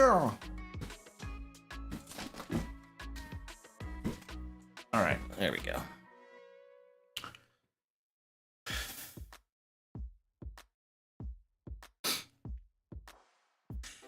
Fyron says, I love putting flavor decor to layers. I noticed that my players are spending a lot of time robbing the villains blind. How do I prevent them taking 50 books from every evil wizard's tower? Oh man. I don't usually, I mean, I do the similar thing where there might be books, there might be this, that, or the other. There might be paintings that are worth a lot of money. And what I've found is that in my games, every time the players come to a library full of books, they're like, well, how much are these books worth? And I'll be like, well, you know, the entire collection might be worth 1,000 gold pieces, but that's like a lot of books.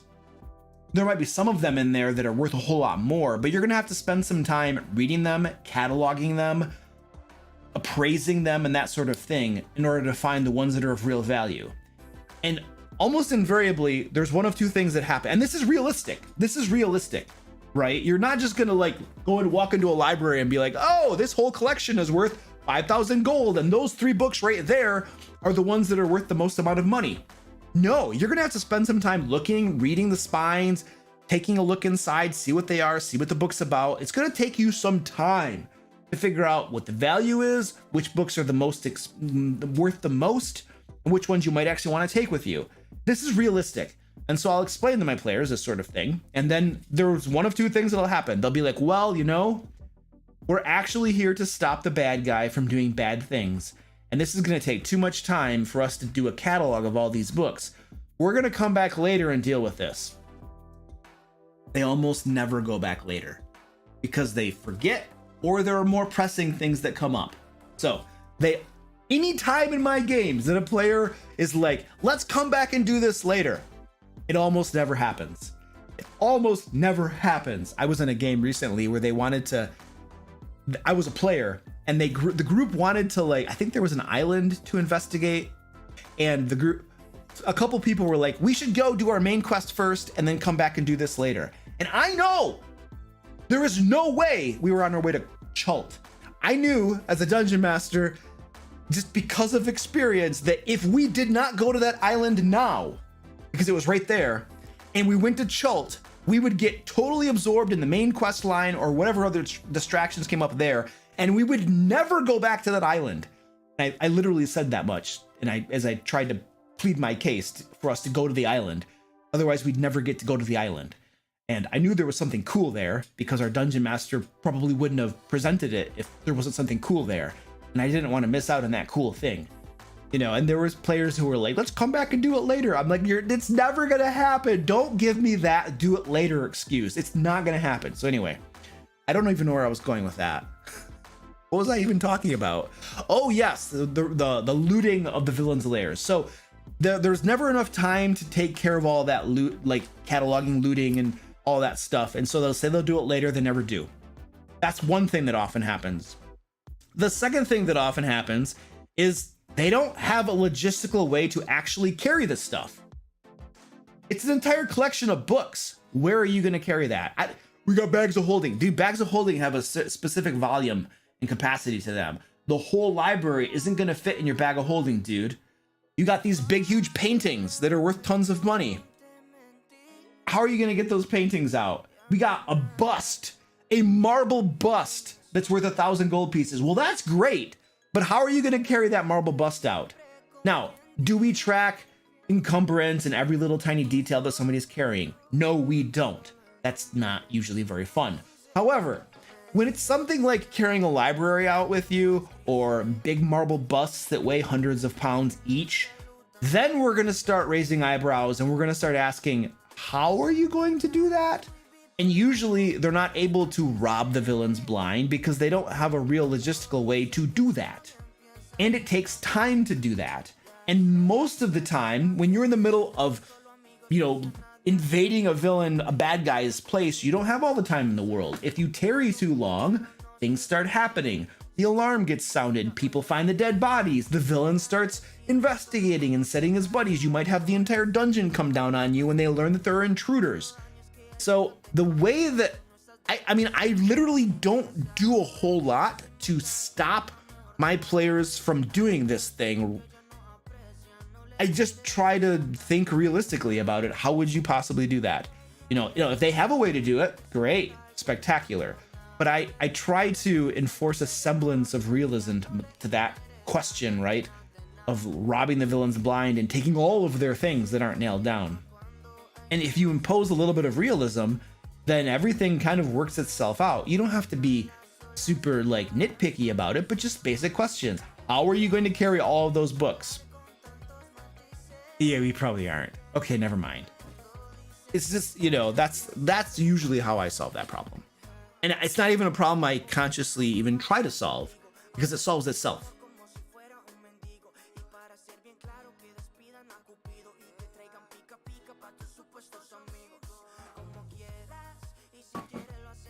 Joshua Guy says, my DM currently is. It's exhausting. I'm assuming that you're referencing your dungeon master wants you guys all to track every little bit that you're carrying and your encumbrance and capacity and stuff. Yeah, I had a dungeon master once years ago who wanted us to do the same thing, and I hated it, and I did it for one game session, and then I just stopped. And he never like reviewed our character sheets and stuff. So, and I wasn't trying to like break things and do things I shouldn't be doing and carrying tons of stuff. I wasn't trying to do that. I just didn't want to track every little minutia of stuff that I was carrying, you know, even though he wanted us to. It was kind of like, you know, a rule that isn't enforced isn't actually a rule. It's, you know, so perhaps not the best player behavior, but I wasn't going to track everything all the time and constantly, no. And we were playing in person, so it's not like if you're in like D&D Beyond or Roll20 and it adds everything up for you automatically. It wasn't like that.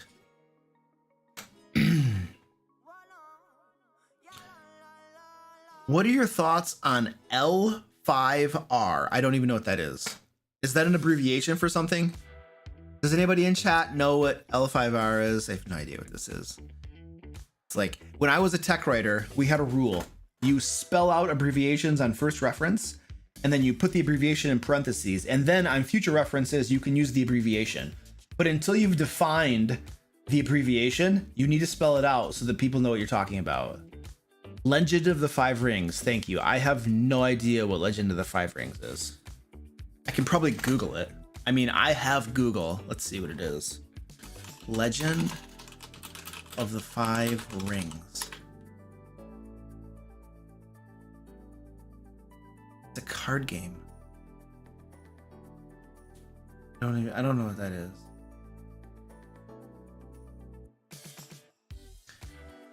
Why is this relevant? Is Wizards doing some sort of crossover with them or something? I'm ignorant about this. Why is this a relevant question? The question is, any new material coming from them for 5th edition? Are they doing something? Are they working with Wizards or something? Yeah, I don't understand how it relates. Sorry. There's probably some news item out there that I'm ignorant of, and I apologize for that. How do you make the intro scene to some of your videos? Which intro scene? The one where I have me as characters all sitting around a table?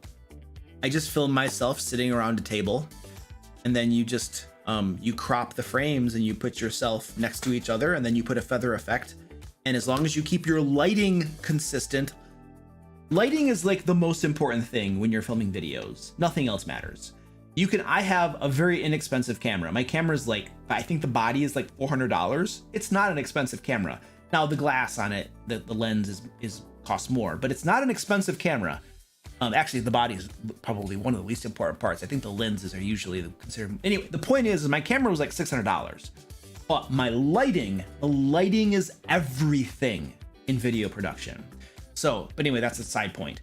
But as long as you have the lighting the same, if you crop out parts of the frame and then put a feather effect, you can make yourself look like you're sitting next to each other, and it's not hard. It takes seconds in Adobe Premiere. And then, but the real challenge is scripting that stuff so that and then acting when you're filming it to make it look like you're like looking at each other, nodding, and then talking back and forth. That's the hard part. The actual technicality of editing it in Adobe Premiere is not challenging whatsoever, but the scripting and the filming of it to make it so you actually have footage that works when you go to post and edit it, that's the tricky part. But lighting is important. If the lighting is off too much, and you crop it and you put a feather, you can tell that the lighting is not the same. And so you really want to have the lighting be identical when you're filming that stuff. Frank says we don't have Lucky Charms here in Ireland. It's not just marshmallows. No, Lucky Charms. Well, Frank, I'm gonna Google it for you. We're gonna show you what Lucky Charms is. Lucky Charms images. All right. These all appear to be safe images. Sometimes you Google search images and you get stuff that you shouldn't show on screen. So this is Lucky Charms, obviously. Here's a good close-up photo. It's got these like pieces of cereal and then it's got the marshmallows, right? That's Lucky Charms. It's a diabetes injection is what it is, ladies and gentlemen. You don't want to eat this. Most cereal is horrible for you. Seriously, the American breakfast diet is like one of the worst diets you can have. Like every day, millions of people wake up in the US and kill themselves slowly by eating cereal. It is like just sugar bombs. It's big, huge, massive sugar bombs. It's very, very bad for you. So you should stop eating cereal unless it's like oatmeal, like actual oatmeal, which is good for you and crap. What's better for you. So yeah, sorry. There you go. All these cereal companies. Actually, I live in Michigan and there's a massive, I think it's Kellogg's that's based in Grand Rapids or no, Battle Creek in Michigan. They produce, yeah, they probably have trucks full of sugar that they unload every single day at their factories where they make their cereal.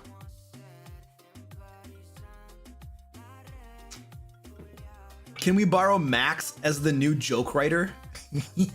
Actually, all of our skits, you guys, all of our skits that I'm doing right now, the last skit, the skit that's going to be coming out this month and next month's skit, all of these skits right now are being written by Peak D&D. We're doing a collaboration where we put part of a skit on my channel and then part of a skit on their channel, and they're writing the scripts. And I gotta say, they're doing a way better job than I was doing when I was making skits. So I'm very, very happy that they're helping me out. We did one about when I was a D&D in high school. We have one coming out, you guys. The one we have coming out in May is off the chain. It's about a rules lawyer, and we literally have one of the players in the skit hires a rules lawyer. It comes to the table. It's beautiful. Suitcase, briefcase. It's gonna be freaking hilarious. So yeah, that's gonna come out toward the end of May or something like that, I think. So it's gonna be beautiful.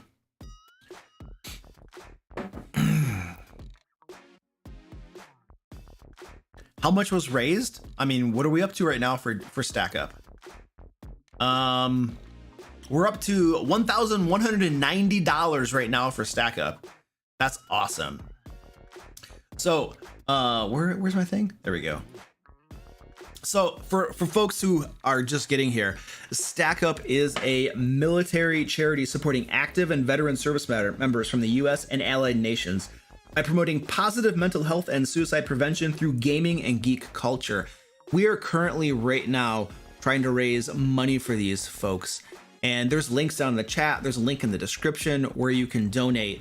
And we are at a little over $1,000 right now for these guys. They do really cool things. They send supply crates full of gaming materials to veterans and active service members.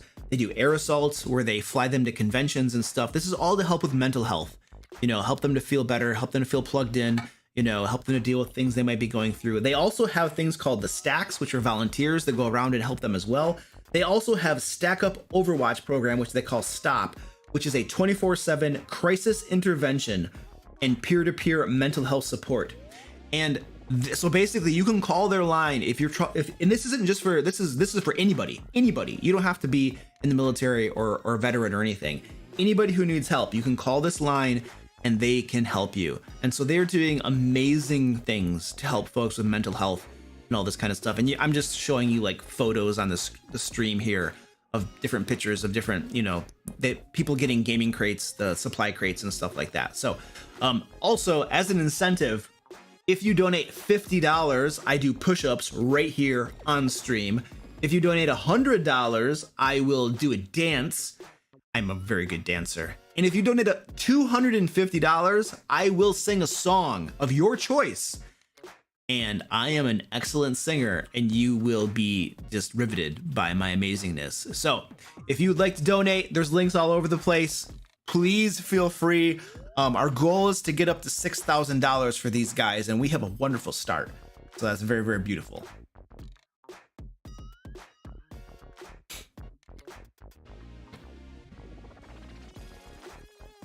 I think we had, I just saw it, there was a donation that came in. Let me see. Oh, this is anonymous, $10. Thank you, anonymous. I appreciate that. What is the most important thing when role-playing an NPC? I think it boils down to what you want to do is, this is going to seem elementary, I think, but at the basics, the very base level, you want to envision yourself as that NPC, and you want to think two things. Based upon this NPC's story, their backstory, based upon their occupation, based upon their family, based upon their life, what would this NPC say and do? That's really it. You want to think about who they are as a person. If you know anything about their past, what are their motivations? What do they want in life? And then based upon that, what would they say and do? That's it. That's the basics of it. So if I'm a blacksmith, I have a family. I have a wife and 2 daughters. I'm a blacksmith. What is my motivation in life? What do I really want to do in life? Well, I want to ply my trade. I want to make enough coin that I can buy food for my family so we can be well fed and we can have a house. That's really what I care about. That is probably one of the most important things to me. Now, I might also want to make very solid products that will help people out, so I will have a good reputation, a good name, because I have pride in what I make. So I might have pride in what I make as well. And so these are the sorts of things that motivate me. So if I have an adventurer come and request for me to make something for them, I'm going to be like, all right, I'm going to make something for you. And I'm going to have in my mind, I have pride in my work, but I also want to make coin for my family to feed them. Adventurers usually have lots of money. If I do a really good job for this guy, he might come back and give me more money to make more things. And adventurers have lots of money. This could be very good. And so I would be like, yes, I will help you with that, and I will do a really good job. On the other hand, if I have an adventurer come in and threaten me, pull weapons on me, I am not going to resist. Because why? I want to go home to my wife and children. That is one of my big goals in life. And if they kill me, because adventurers do crazy stuff and they are very powerful, if they kill me, I'm not going home. And so if you think about the PC's background, their motivations, what they want in life, that will help you determine what they say and do as you role play them. And I think that is the essence of role playing an NPC boiled down. Now, to be clear, when you're role playing an NPC, role playing technically has nothing to do with special voices. You don't have to use a special voice or an accent, they often call them. You don't have to use it at all to role play an NPC. You can use your own normal voice. Role playing has nothing to do with special voices. Now, you can use special voices while role playing, but it's not required, and it doesn't have to be that way. So I want to be very clear on that, because some people say role playing and they think what that means is talking in special voices, and they're wrong. That is just called talking in special voices, which you may or may not do and is completely optional. But role playing is putting yourselves in somebody else's shoes and determining based upon their history and their motivations what they say and do. That's role playing. And so NPC role playing, that's what you want to think about.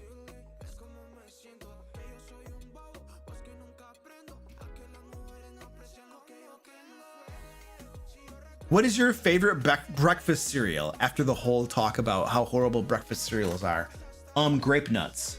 Grape nuts. Are you guys familiar with grape nuts? I haven't had grape nuts in forever. We're gonna Google it. I'm gonna show you a picture of grape nuts.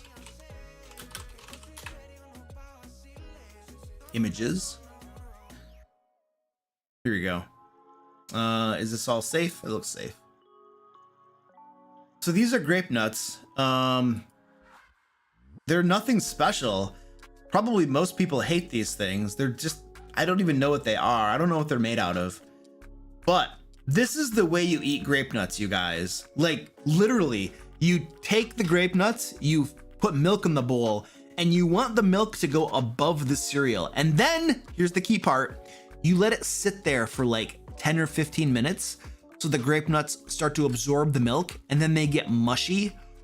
Oh my gosh, it is delicious. It is so good, so good. So yes, I have not had these for years, but this is probably my favorite cereal, I would say. It's just absolutely amazing. Probably not good for you. Like, I don't know if there's a nutritional, I wonder what, okay, grape nuts, nutrition information. Let's see if we can find the nutrition information to see how bad these are for you. Hold on a second. Can I open this in a new tab? Open image in new tab. Yeah, okay, we're gonna take a look at the nutritional information on grape nuts. So a half a cup has 200 calories. These are calorie dense. Let's be clear. Holy crap. Not a whole lot of fat. Carbohydrates, look at this. 47 carbs, fiber, some sugars. Where's the rest of it? I'm not a math guy, but 5 plus 6, 12, I only got 19. I added up all of these sub breakdowns and I got 19. And yet there's 47. Where's the rest of that 47 coming from? Where is it? It's not here. It's hidden. It's like, well, we don't have to tell you where that is. You don't know what that is. It could be anything. Wow. And then there's some protein in it. And then it has a bunch of vitamins and minerals that they inject into it. Literally, probably. Got a lot of folate. And the ingredients: whole grain wheat flour, malted barley flour, salt, and dried yeast. Oh my gosh, you're kidding me. They don't put sugar in it. Wow. That is amazing. That's actually really surprising to me. Most sugars have sugar added to. Most cereals have sugar added to them. Gosh.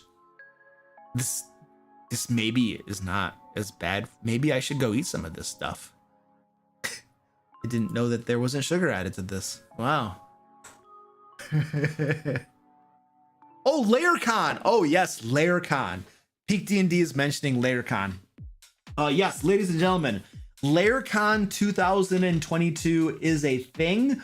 We are putting it on. I believe the dates are October 7, 8, and 9.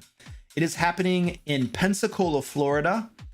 I believe the name of the university is West Florida University. I believe that's the name of it, but it's the one in Pensacola, Florida. We have an entire convention event center. It's like a big ballroom type thing. We have some lounges and stuff that we've rented. It's gonna be really cool. Way better venue than our first LairCon, which is fine. I didn't mind it. It's the type of thing you talk about, like, you know, year 10, and you're just like, remember the first place we had? Yeah, that was crazy.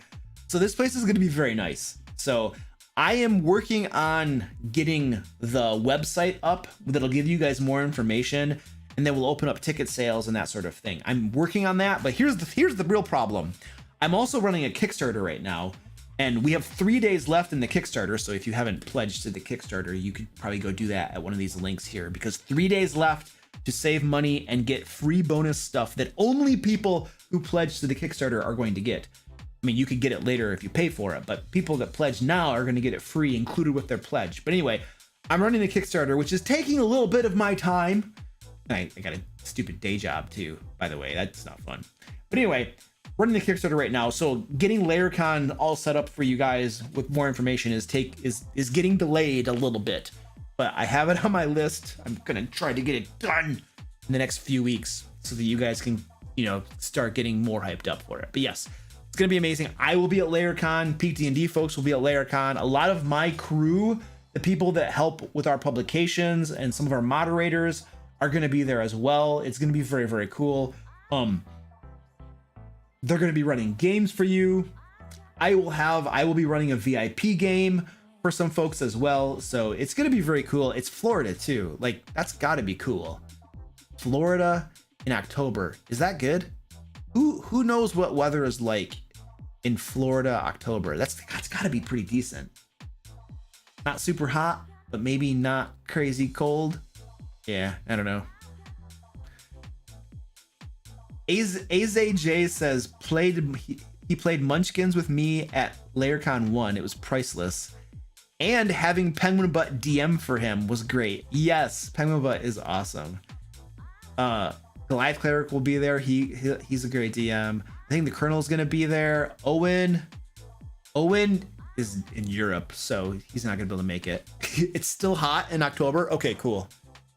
You guys, this is crazy. I literally was like working on reserving a hotel room, which I wasn't able to accomplish, and then getting a rental car. And I found this place. So usually I get like rental cars from the standard rental, like Enterprise or Hertz or something, but they're always really expensive. And so this time I did a search on Google for rentals, and I found this site called Turo, Turo. And apparently what this is private individuals will rent out their cars to people. And I was like, okay, cool. Is it cheaper? And it looks like it's considerably cheaper to rent cars through Turo from private individuals. It's kind of like, what is that called? What is it where you can get rentals for places to live that other people own? Is it Airbnb or something? What is the name of that? It's similar to that. I forget the name of it. So Airbnb, but for cars. Yes, it's Airbnb, but for cars. So I found a stinking convertible for like cheaper than if I were to rent a normal sedan on one of these rental car agencies. So I found a stinking convertible at a very reasonable price. I was like, holy crap, are you kidding? I think it's a Mercedes. It's like a Mercedes-Benz convertible. And it was cheaper than I could get on the standard car rental sites. I was like, okay, yes, I will drive that while I'm in Florida. I don't know how to use a convertible though, but it's like red too. I'll probably get pulled over by the cops. Anyway, I'll be at LairCon. It'll be amazing. I'll give somebody a ride. We'll go drive off the dock. It'll be fun.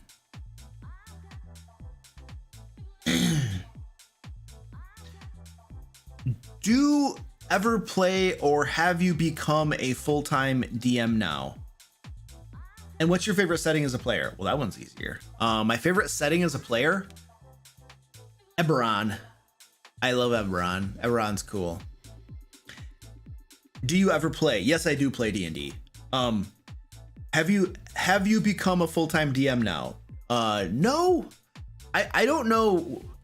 When I hear full-time DM, what I interpret that as is you run a D&D game like every day or more each day, and you get paid for it, and that's how you make all of your money.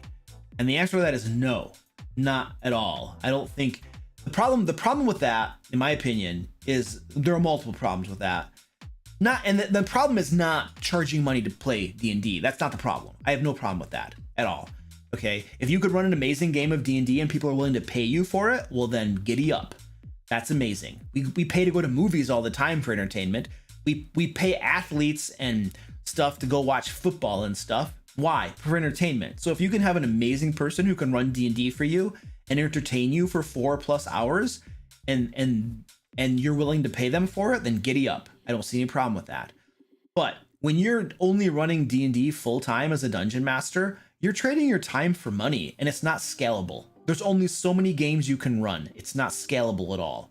So what we do here at the DM Lair is we have certain activities that we do that are not scalable, like streams. I can't stream a whole lot because it's time for money. It doesn't work from a business perspective. You need things that are scalable. For instance, our publications are scalable.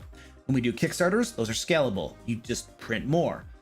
DM Lair, our Lair magazine, you create the resources, it's scalable. It's distributed as digital files. So you can just, whoever wants it, you just send it to them. It's not a problem.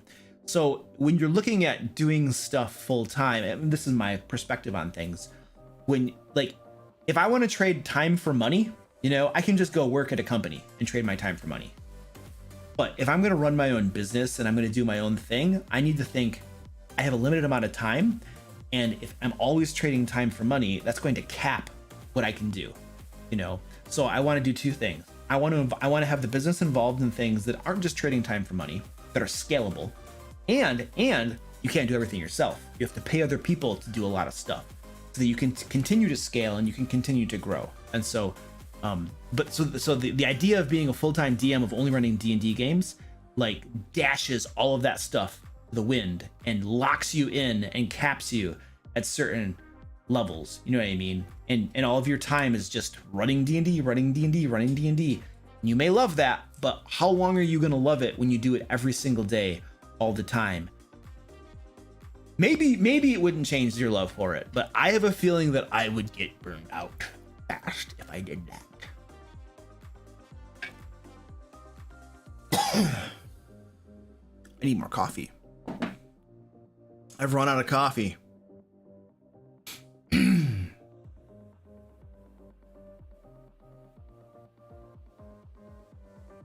How do you handle pets in your party, or do you not allow them?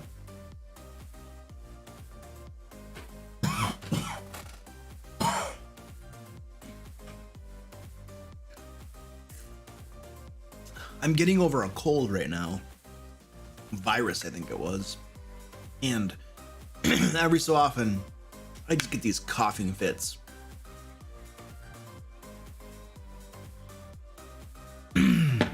And one of them is upon me right now. Okay, handling pets. So, this is a tough one because there aren't really any rule systems out there for handling pets. So if somebody wants to have a pet in my games, we usually just kind of figure it out. We don't really have anything to go off from. It's like, okay, you have a squirrel. I had a player once who got a squirrel as a pet. Okay, you have a squirrel. And they did some animal handling and stuff, and the squirrel was with them. Was it realistic? No. But it's a game, so it's like, okay, whatever, you know. So we just kind of figure it out, and we don't have any real rules to go by. And that's how we've always had to do it. But we actually are going to be releasing a animal companion system. It's kind of like, think Sidekicks that was released in the official books, only for animal companions. So the rule system that we've developed, it's called Tamed Companions, and it's going to be coming out in, I think, June or July. It'll be released in June or July on the DM Lair store, and my patrons are going to get it. My patrons, during the month that this system comes out, it's not going to be part of Lair magazine first. It's going to be a separate thing that we publish. But the month that it comes out, my patrons will get it as part of their pledge, as part of their patronage, my way of just thanking them and giving them more content. The month it comes out. After that, you know, if you want it, you go purchase it and stuff. But it's coming out, I think, in July, and it's going to give you a rule system for basically being able to tame an animal, and then it has a rule system where that animal who becomes a sort of companion of you can then gain levels, and it can progress and get stronger as you level up. Because if you just tame like a squirrel or something and it doesn't ever gain hit points, it doesn't gain any special abilities and stuff, it has limited usefulness and usually dies the very first time a bad guy casts fireball on you. So you can tame it, it'll gain levels, it's kind of like a sidekick and that kind of thing. So that's going to be coming out in July. And we're also doing a playtest right now. My patrons are able to go in and express interest in playing in the playtest. My moderator, Zach, well, Zach he's more than just a moderator. He's Goliath Cleric in the stream. He is a project manager. He is a writer. He is an editor. He's a game designer. He designed. Well, I don't think it was only him, but he had a very lead role in creating our tamed companion system. I think Ed, our lead developer, obviously was helping out with that and stuff. But I'm pretty sure Zach carried the mother load of that game design for tamed companions. So he is running a playtest of that. And Zach, if I'm misgiving credit, please correct me. I want to make sure that everybody who contributed to that is credited. But anyway, they will be running a playtest for that, and all of my patrons can sign up for that playtest. I think we just posted that on my Patreon page a day or two ago, where you can go and sign up for it. Only 5 people are going to be chosen for it, but if you sign up and express interest, your name is in the hat to get in on that. So, okay, there we go. Goliath Cleric says he designed the entire thing. Ed reviewed it and provided input. Excellent. Thank you, sir. Yeah, he's a rock star. That's beautiful. So anyway, that'll be coming out soon. And patrons get to possibly be in the playtest. I need to fill this up. It's clearly empty. I don't see any notices in the chat or anywhere about my coffee being empty. This is like your job.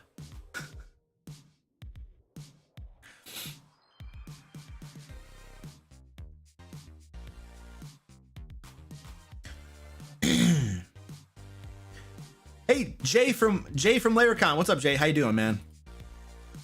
I remember you, Jay. I hope you're at the next one. All right, so Jay wants me to plug the Kickstarter. See, I knew this is why I like you, Jay. All right, 3 days left, guys. 3 days left to get in on our Kickstarter, Layers and Legends. There's a link in the chat. There's a link in the description. There are links all over the place. 2 big fat books full of Dungeon Master resources, adventures, monsters, magic items, traps, puzzles, standalone encounters, digital maps for you to use if you run games online. It's a crap ton of resources. It should help you reduce your prep time, should help maybe improve your games. It's very, very beautiful. Only 3 days left to get in on extra bonus content that you can only get if you are a backer. I mean, you can get it afterwards, but you got to pay for it. But backers get it included with their pledge, and you get better prices on the books. It's really good. 3 days. You should go take a look at it and check it out. It's very, very nice. Yes, Gaming Booger. This is the sleazy plug. This is the sleazy plug. We're gonna do a cat strike here too. Oh, is Danny here? I have the reveal. I need to know if Danny is here. Was she here earlier? Does anybody know? Is Penguin Butt here? I haven't seen Penguin Butt in the chat at all. Is Danny here? Danny here? Oh, she is? Okay, cool. She was here. Oh, she's not there now? Does she want me to do the grand reveal? Did she want me to do the grand reveal in this stream? Yeah, her internet always causes a problem. So it's like, I don't...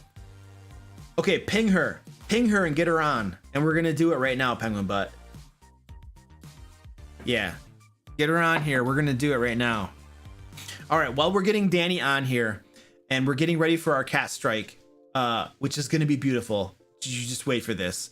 My cat's rolling around in catnip. I'm going to show you a sleazy video about the Kickstarter, and then we're going to do the cat strike. This content is brought to you by the Layers and Legends Kickstarter, coming in early 2022. Are you a dungeon master looking to reduce your prep time but still run awesome games for your players? Would you like professional pre-made 5th edition adventures, maps, traps, puzzles, magic items, and other resources you can drag and drop into your existing campaign? The Layers and Legends Kickstarter will create 2 gorgeous hardcover books for dungeon masters containing all of this and more. The first book, Layers and Legends, will deliver 25 5th edition compatible adventures spanning levels 1 to 15 and over 100 new terrifying monsters to pit against your players. The second book, Loot and Lore, will deliver 50 magic items, 25 puzzles, 10 factions, 30 standalone encounters with maps, 30 villains, 30 NPCs, 70 random tables, 30 adventure ideas, 20 spells, and 4 subclasses. And through the beauty of Kickstarter and stretch goals, we'll be able to commission beautiful artwork for both books and add even more content. Furthermore, in addition to the hardcovers, you can also get both books in PDF format and a digital map pack containing all the maps from both books. And if you'd like to pick up a hardcover copy of our last Kickstarter, Into the Fae, it will be available as an add-on to Layers and Legends. Click the link below to join the Layers and Legends email list and get notified when it... Okay. I don't know if Danny's here, but we're doing it. So she's gonna have to watch when she can. We've been delaying this for 3 weeks. By the way, James, Stefan, and Neutron Jack, I see your donations to Stack Up. Very, very appreciative. And once we get this done and I get more coffee, we are going to be doing push-ups for you. We're going to be doing a happy dance, and I have more push-ups to do. So I'm gonna be very sore. So I see your donations, very appreciative, and we will do your incentives once we get through this. All right, here we go. The coffee cam. All right, so we have the Happy Banana. By the way, this is a new Happy Banana. I had to buy a new one because I don't know what my cats did to the other one. They probably are holding it hostage. And we have right here, this here is a gift sent to me by Danny for my cats to use on these cat trips. She wanted my cats to like chew on this guy and beat them all up and stuff. So now this is technically a beaver. It's from Bucky, which is like a big, huge like store, convenience store thing in Texas. But it looks a lot like a squirrel, and we have a pet squirrel, kind of. He's going outside now, but we have a squirrel called George, and so I like to think of this as a squirrel, but it's technically a beaver. So why is he so cute? It's because he's just a little squirrel. Anyway, my cats are gonna destroy this thing because we are putting. I got one cat here is going crazy. We're gonna put this catnip on it, and then they're gonna go nuts on this thing. So, and my daughter's looking at me. Hello, daughter. No, I'm not going to. You can have some. You can fill. You already took it. Oh, yeah. Help yourself. I'm not gonna drink all that. Yeah. My daughter is stealing coffee from me. All right. Okay. Cool. Let's get some catnip on here, and then I have a cat going nuts. Where did the cat go? Mommy. There she is. All right.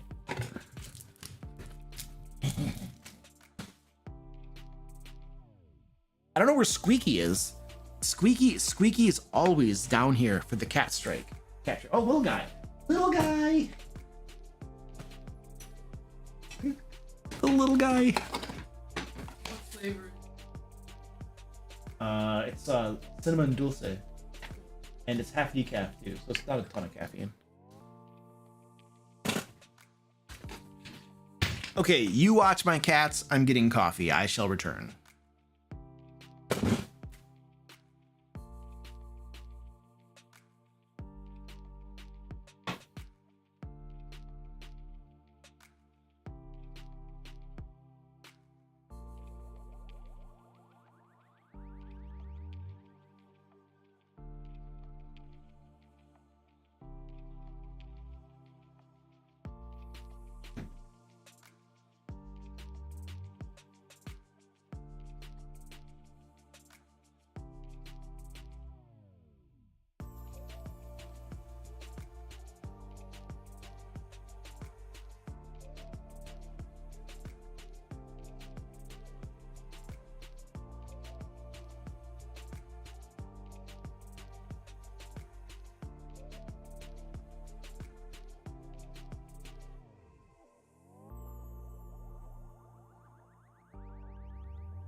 Squeaky's here.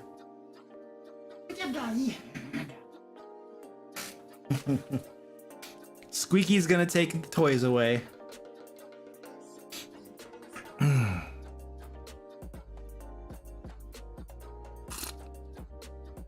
Little guy's like, hey, you leave my toilet, leave my squirrel alone. Leave my squirrel alone.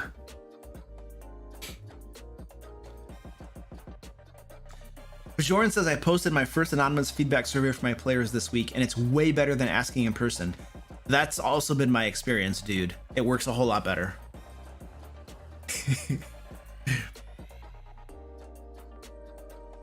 I have photos of my pet squirrel. I'll pull one up and I'll put it on stream for you. I just gotta find it really quick. Yeah, I will show you pictures of my pet squirrel.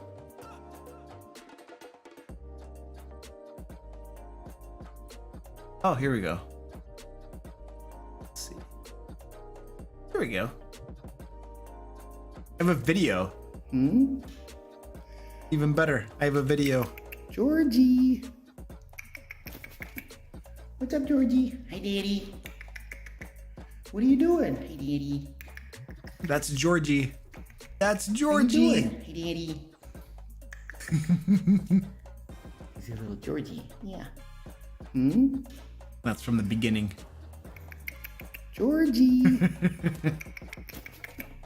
What's up, Georgie? Hi, Daddy. What are you doing? Hi, Daddy.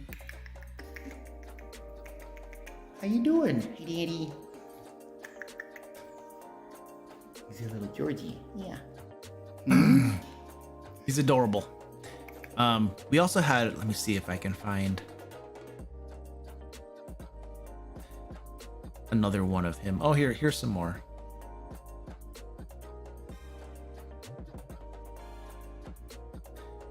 Here's one. Eating his peanut. This is the little house we bought for him. We've got it off like Amazon or eBay or something. It's literally designed for squirrels. Right now, this is in our 3 Seasons room where he has lived since we found him in August last year. But he now goes outside. He's mostly outside and he just comes back to eat. We need to move this box out to a tree though. He has a nest somewhere though, because he doesn't come back every night. He most of the time he doesn't come back at night. He come back during the day and stuff to eat.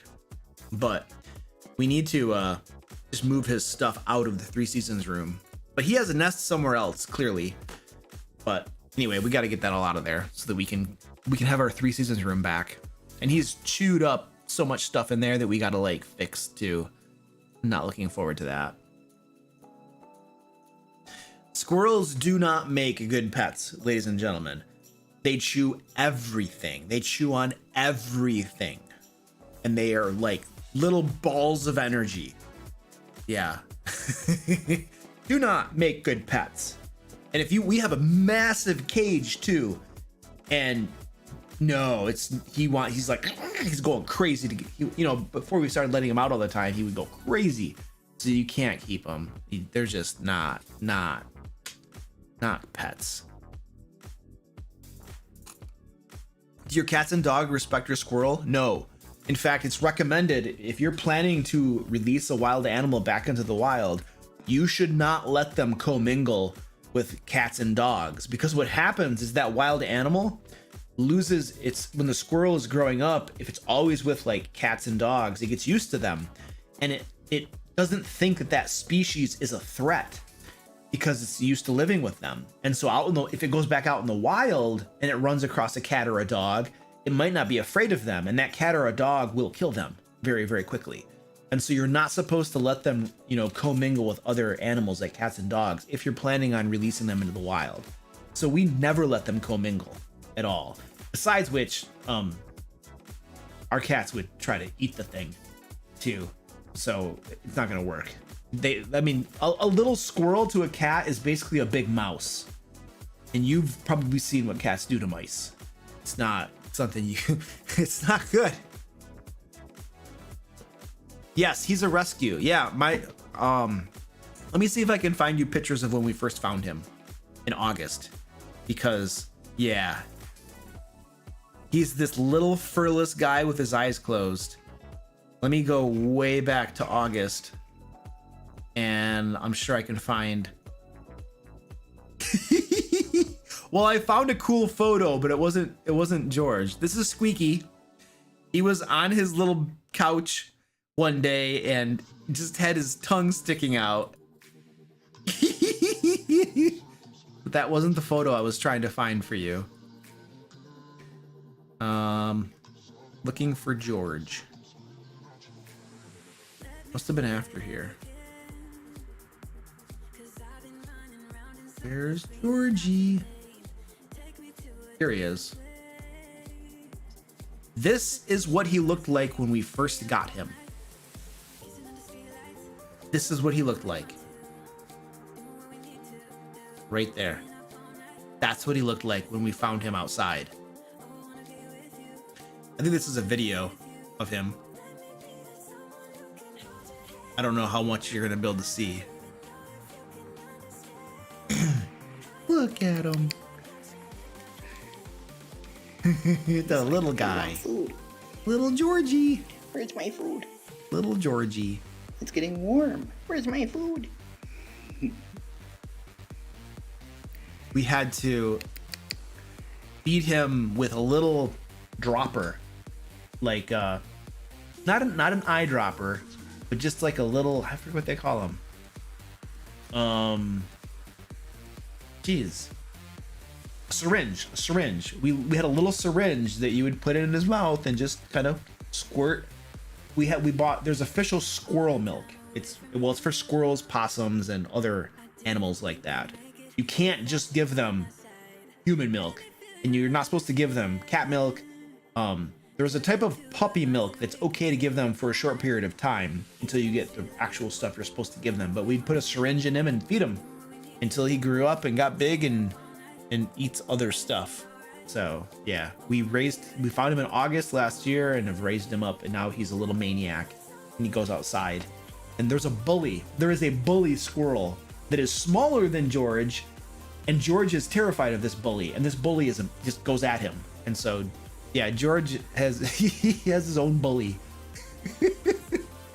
And the bully, yeah, if it were like an adult squirrel, it's interesting. I have never seen an adult squirrel chasing George outside. And I suspect it's because the full-grown adults don't see George as a threat at all. And they're just like, yeah, whatever, I don't care, I ignore you. But the squirrel that chases him all the time is a little bit smaller than Georgie. And so they're having their own little territorial dispute. But fortunately, the big squirrels leave him alone because, yeah, big squirrels are terrifying to like a little squirrel, I imagine.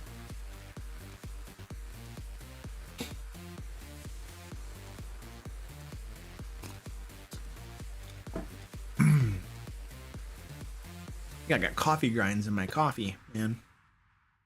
All right, let's get back to some questions, shall we? Oh, that's right. I was gonna do the incentives for the people who were donating to Stack Up.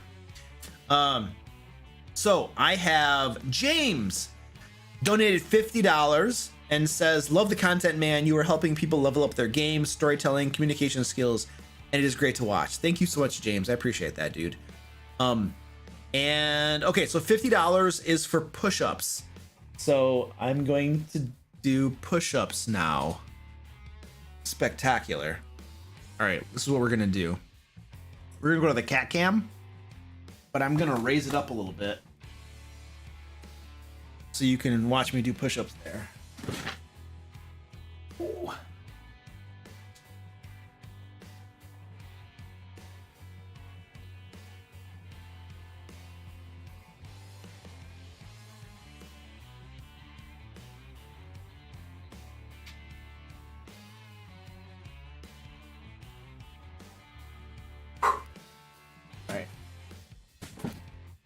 Back down on Squeaky. And Stefan donated $100 to Stack Up. Thank you, Stefan. And I do a dance. What kind of dance should I do, you guys?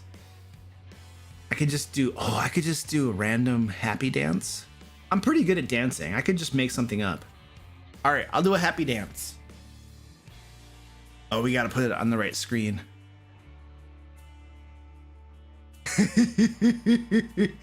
I have a bad shoulder. I'm actually missing an arm. You can't tell by looking at me, but I'm missing an arm, which makes it really hard to do push-ups. All right, Squeaky.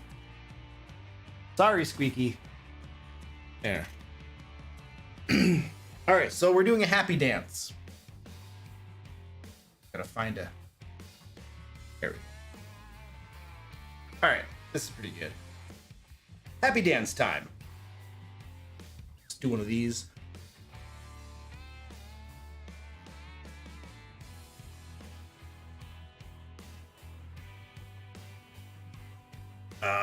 What else can we do?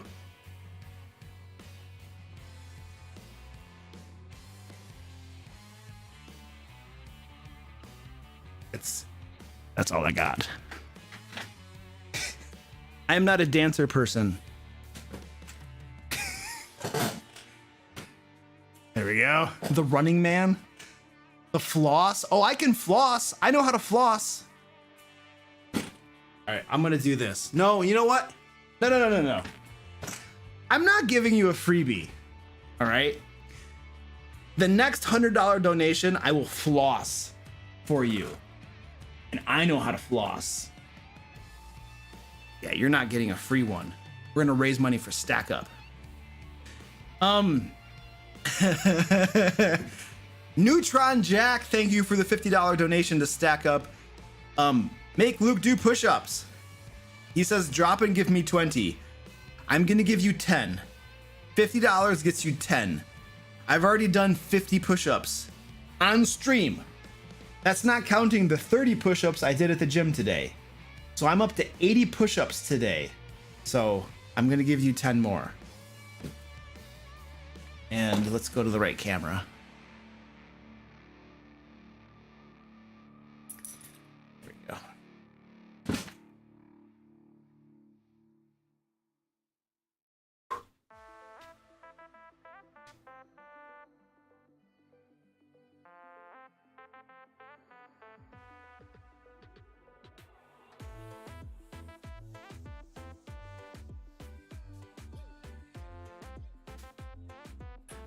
All right. I'm up to 90 push-ups today. That is cruel. Jaspers. My husband says those are weak numbers. Jaspers, have your husband come to LairCon this year, and he and I will do a push-up contest and see who can do more. All right? That is my challenge to your husband. You go tell him what's up. Dan Bear, your comments are not welcome. He's saying I have bad form.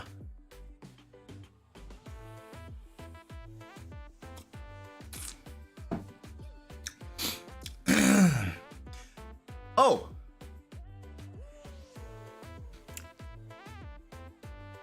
I do see a couple tips.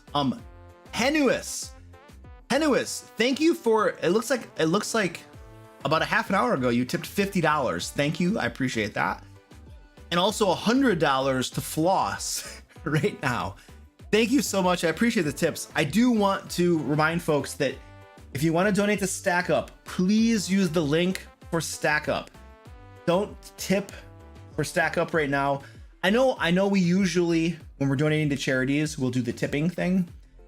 But for tonight, and as long as we're going to be doing Stack Up, we have very specific links that'll take you to Stack Up's website, and that's where you want to do your donations, okay? Because it's going to help. There's this progress bar up here, and it's going to, once we get to $6,000, I mean, there are different milestones. Oh, I haven't even talked about the milestones yet. I got to talk about those. But anyway, make sure you're tipping, not tipping. Make sure you're donating to Stack Up's website. There are links all over the place. It literally says Stack Up. I will floss for you. But I do want to talk about our milestones first, because I have some really cool stuff that I'm giving folks. So I'm gonna go over show you my page. So if you go to the donation page, you're literally going to see something that looks like this. And we have certain milestones that we're looking for. Show completed milestones. All right, so the first one is at $1,000, which we have already hit. Everyone who donates $25 or more gets a digital map bundle with 50 digital RPG maps. So everyone who $25 or more, you're automatically going to get this. And we've already hit $1,000, so you're already getting this.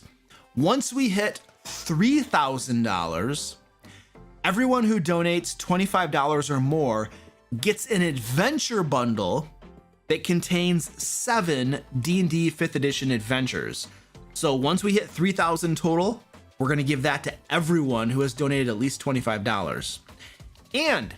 And if we hit 6,000, which is my real goal, we're going to give everyone who has donated at least $25, they're going to get a Lair magazine bundle. And that bundle is going to have 3 full issues of Lair magazine in it.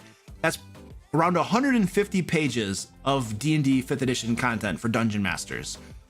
Very, very, very premium, awesome stuff. And if we hit $6,000, I will run a D&D one-shot game for the top 5 donors. So those are our milestones so as we raise more money, I'm gonna be giving folks some, what I think is really cool stuff that you can use in your games, and all that. So anyway, boom. Those are the milestones.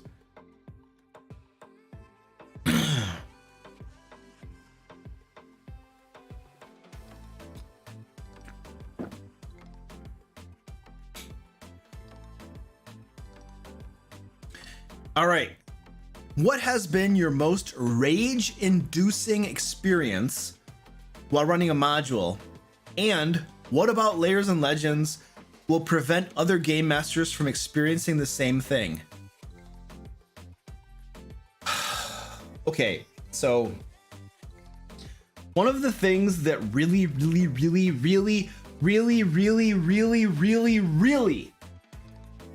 annoys me about official modules that are published is how they, from my point of view, appear to be designed to be read but not referenced at the game table. And what I mean by that is that if you just sit down, crack it open, and start reading it, it's a good read.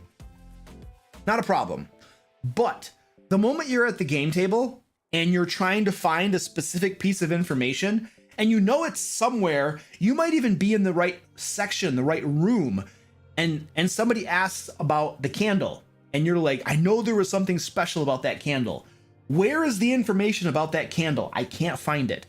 It's because the way they often write the official modules is just blocks of text, just paragraphs of prose, that's it. And what I'm driving at is they aren't always designed very well to find what you're looking for quickly. You just have blocks of text. There aren't like special sections that tell you, oh, this is what's in the bookcase. This is what's in the chest. It's in there, but it's usually mixed all together in like a couple of different paragraphs. So it's hard to find what you're looking for when you're at the game table trying to run the game. It's great for a read, but for reference purposes, they're not designed very well. Now, here's the thing. I used to be a technical writer. And one of the things you do in tech writing is you want to make things as clear as possible to the intended audience, to the reader. You want it to be clear and easy to use. That is the defining criteria of technical documentation. It is clear and easy to use. And we did lots of things when I was a tech writer to accomplish those goals. And so when I started publishing things for 5th edition, and when I started growing a team of freelancers and editors that would help the DM Lair publish things, I brought over some of these good practices into how we write our adventures that will make them easy to read and understand, but also easy to run at the game table, easy to prep for. So we do things, we write things very specifically. The way we do layout and design in Lair magazine the way we do layout and design in our Kickstarter, Layers and Legends, the 2 books in that Kickstarter, all of that is designed very intentionally with the purpose of having a dungeon master be able to prep the game as easily as possible and refer to the adventure that they're running and find stuff quickly on the fly while they're running the game. And it's all very intentional. Now, what will happen, of course, is that because it's designed this way, you might look at it and be like, well, that's not the prettiest thing in the world I've ever seen. It's not designed to be pretty to the eye. It's designed to be easy to use and reference as you run the game. I think the layout and design we do is pretty nice looking, but it's not as elegant and masterful as others might publish things, because it's not designed to just be like a book you have on the shelf and read at leisure. We design our modules and our publications to actually be used and referenced at the game table. And so I think this is one of the things that distinguishes our publications, especially our adventures, from official content, is this way we go about intentionally designing them to be easy to use and referenced by game masters, and to help you prep your game faster and reduce your prep time. This is one of my big tenets. I want to make things easier for dungeon masters. I want to make it easier for them to run the game. Being a dungeon master is not easy, and there's a lot of stuff you have to do. So if I can help reduce that effort and reduce that load, I think that is doing amazing, wonderful service to the dungeon master community. And so that is what we strive to do in our publications. We try to make dungeon masters' lives easier, reduce prep time, and all that kind of stuff. So that is what distinguishes our publications from official content, in my opinion. That's what we strive to do. So that probably answers your question. By the way, back to Kickstarter, Layers and Legends. There's only 3 days remaining. That's right. There you go. Sleazy plug on the back of that. Answered question. There's a link to Layers and Legends and stuff around here too.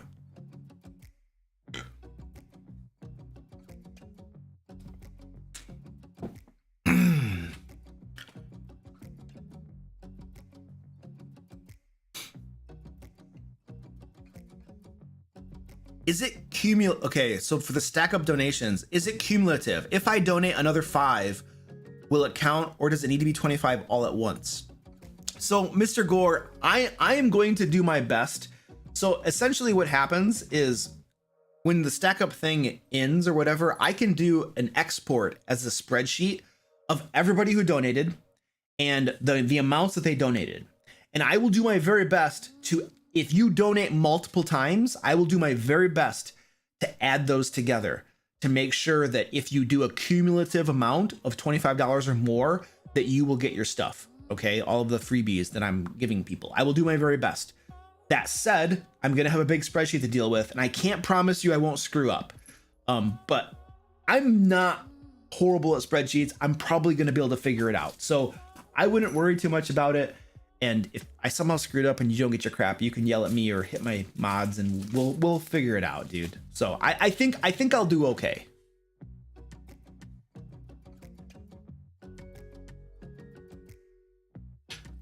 Are there any Wizards adventure that you're wanting to run right now? Mommy, you gotta go on camera. Mommy, over there.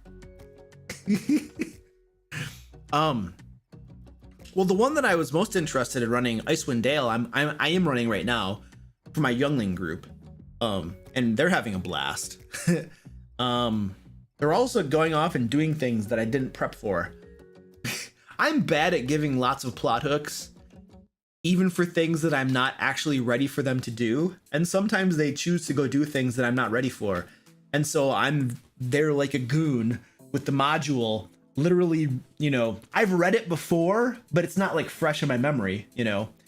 I'm there like a goon, like reading it as I'm running the game for them and just doing the best I can for some of the things.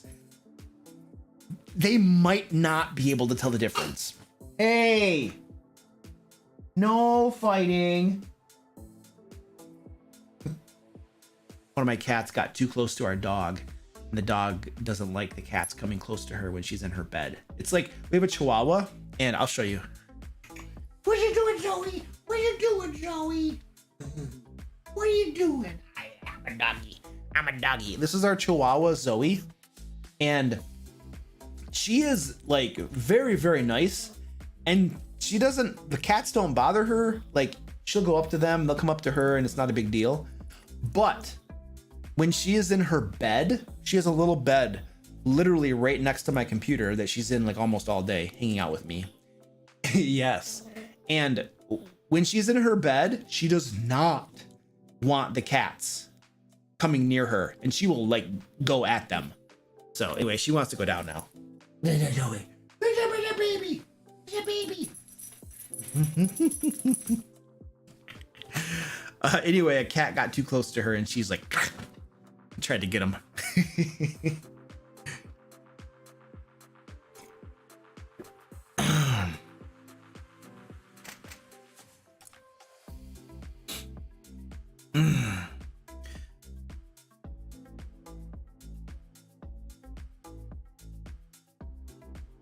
Have you ever brought back a character after they died in a Deus Ex Machina sort of way? Yes, I have. One time.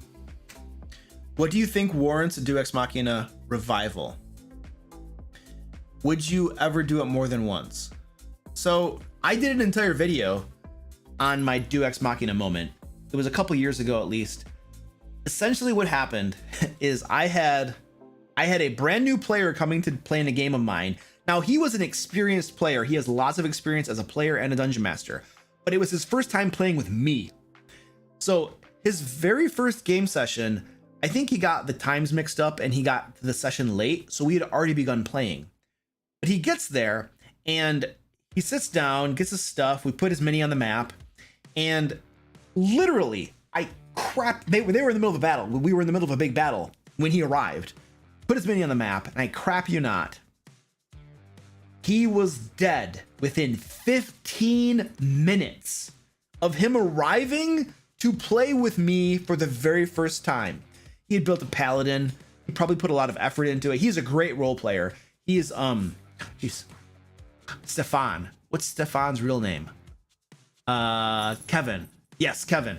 I call my players by their like character names, and I forget their real names sometimes. But Kevin is an amazing role player, so he probably put a lot of thought and effort into creating his paladin. He probably had a backstory and all this kind of cool stuff. And then within 15 minutes of coming to my game for the very first time, he was dead. And it wasn't just dead. He was disintegrated. The enemy cast disintegrate on him. And I literally rolled a die to determine who would be targeted, and it fell to him. And then he failed his saving throw, and he was disintegrated and turned to dust.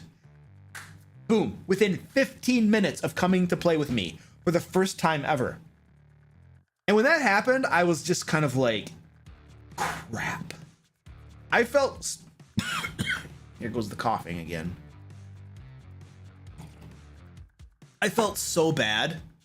I was just like, I'm gonna have to do something here that I like never do, because I'm not going to kill his character within 15 minutes of him coming to play for the first time. Now, if this had been one of my established players, whatever, that's life, that's the game. But first time ever playing with me, 15 minutes, you're dead? I'm like, no, I can't let that stand. And so I made a one-time exception, and after, I'm gonna tell you what I did. But after he came back, I point blank looked at all my players and explained to them, you guys, this is a one-time exception, something I'm doing only this time, because I literally killed him within 15 minutes of him getting here, and I feel horrible about it. Do not expect me to do this for you, or you, Kevin, ever again. All right, one time, it happened, it's not happening again. So I want to be very clear, this is not setting a precedent for me bringing your butts back, you know? So anyway, he was disintegrated, and I described his soul going down into the Foog plane, and then he was down there, and he was a paladin who worshipped, let's just say it was Tyre. I don't think it was, but let's say he worshipped Tyre. He went down to the Foog plane, and he found other worshippers of Tyre, and they were all on the Foog plane singing praises and songs to Tyre, and I was describing this, and he was role-playing it. And then I described an avatar of Tyre, or one of the iterations of Tyre, coming down on a chariot with horses, and then scooping up all of the followers that were on the Foog plane singing to him.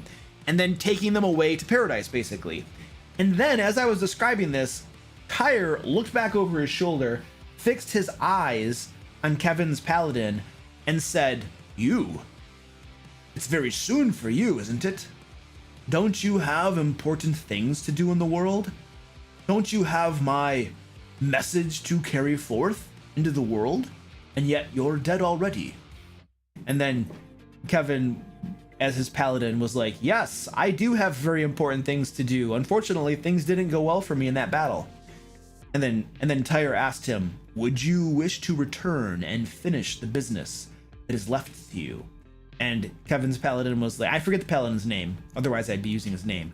He was like, yes, I would. And so Tyre, literally using deific power, resurrected him, and he was resurrected in the middle of that battle with full hit points and everything, the whole shebang, because hey, it's a god resurrecting you. You get everything back. You're good to go. And it doesn't matter if you turn to dust. We're talking about deific power levels here. He was just back again. And that was how I narrated it, and we role played it, and he was back.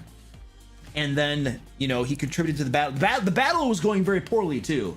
It was not doing very well. We had one of the players was a jackknob, and he went off and woke up a different part of the dungeon. He woke up a different part of the dungeon intentionally just because he wanted to cause trouble. And so there were more people, more mobs got added to that combat, and things were not going well. So anyway, his paladin came back and played a pivotal role in saving the party, probably from all dying. And that was my one Deus Ex Machina moment.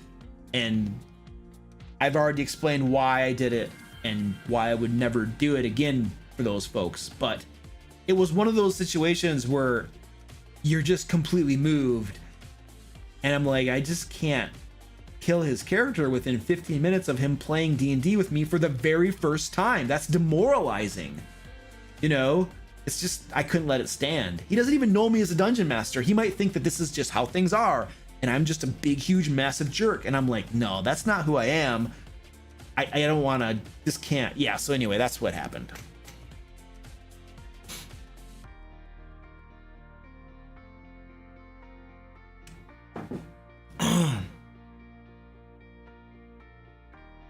Okay, so we are doing a giveaway tonight.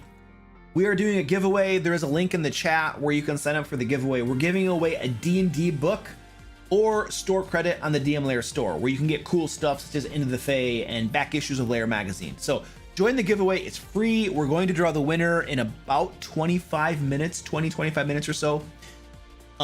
Also, plug for the Kickstarter. There are 3 days remaining to pledge to Lairs and Legends Kickstarter. You get discounted prices, you get free stuff that you can only get while backing. People are going to get exclusive bookmarks. It is super cool. You should check it out. Links all over the place. And we are raising money for Stack Up. Let me go to this. So I'm going to show you a bunch of photos here. Basically what Stack Up is a military charity that supports active and veteran service members.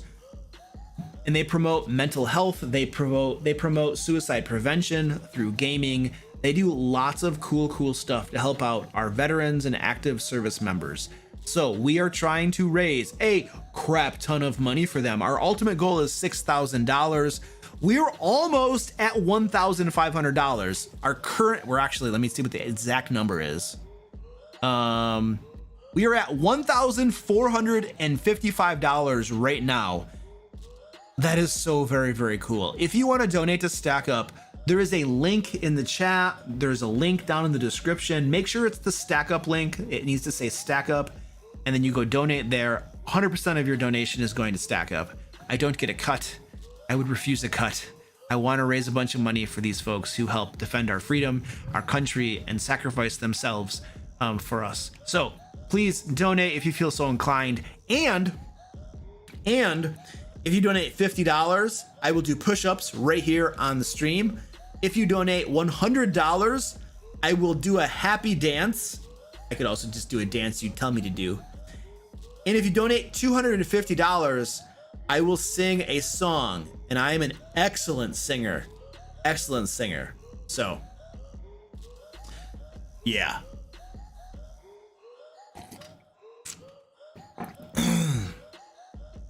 Du hast mich. Du hast mich. How does that go? Du hast mich umgebracht. Oh! That's not how the song goes. Not how the song goes. All right.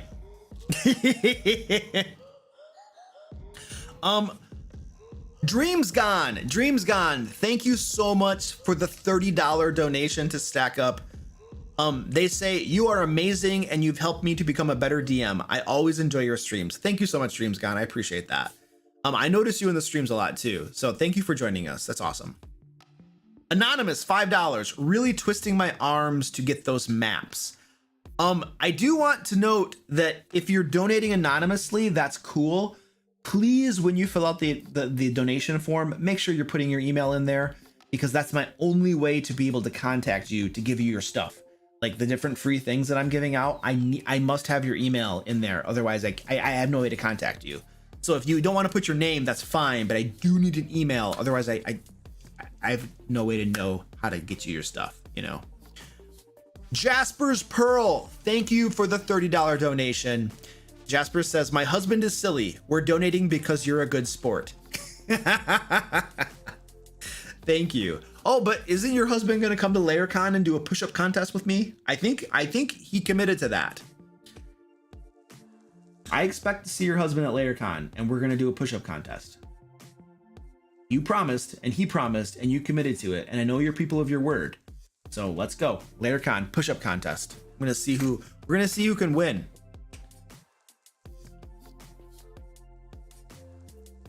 Can you do a video on running Tome of Annihilation? No, because I've never run Tome of Annihilation. I haven't even read the module. I own it, have not read it, have not run it. So therefore I am in no position to make a video on how to run it.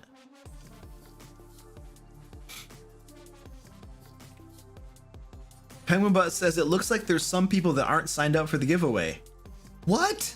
What? Why would you not sign up for the giveaway? It's free. Did a player ever dumbfound you before? Yes, Gabrielle, absolutely.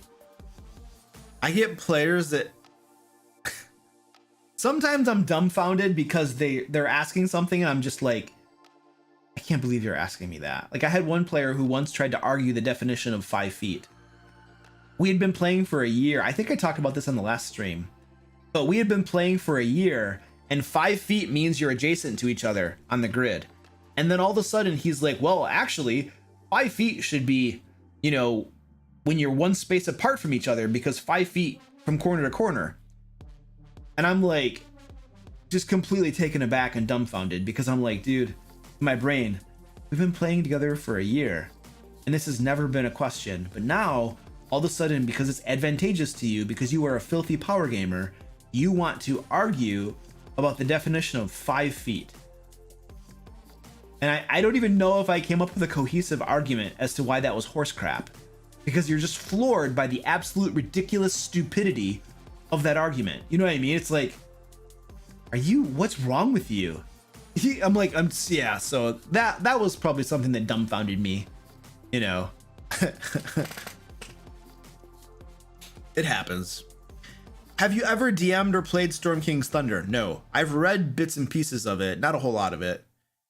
What are your thoughts on that module? Well, you know, you're getting half of a module, you're getting half of a campaign setting. Let me talk about that a little bit. This annoys me. Let me find it. It's like, if you want to publish a campaign setting, that's great. Pick a campaign setting. If you want to publish a module, that's great. Publish a module. But when you put both together, so this is the problem I have with Storm King's Thunder, which really annoys me. Really, really, really annoys me.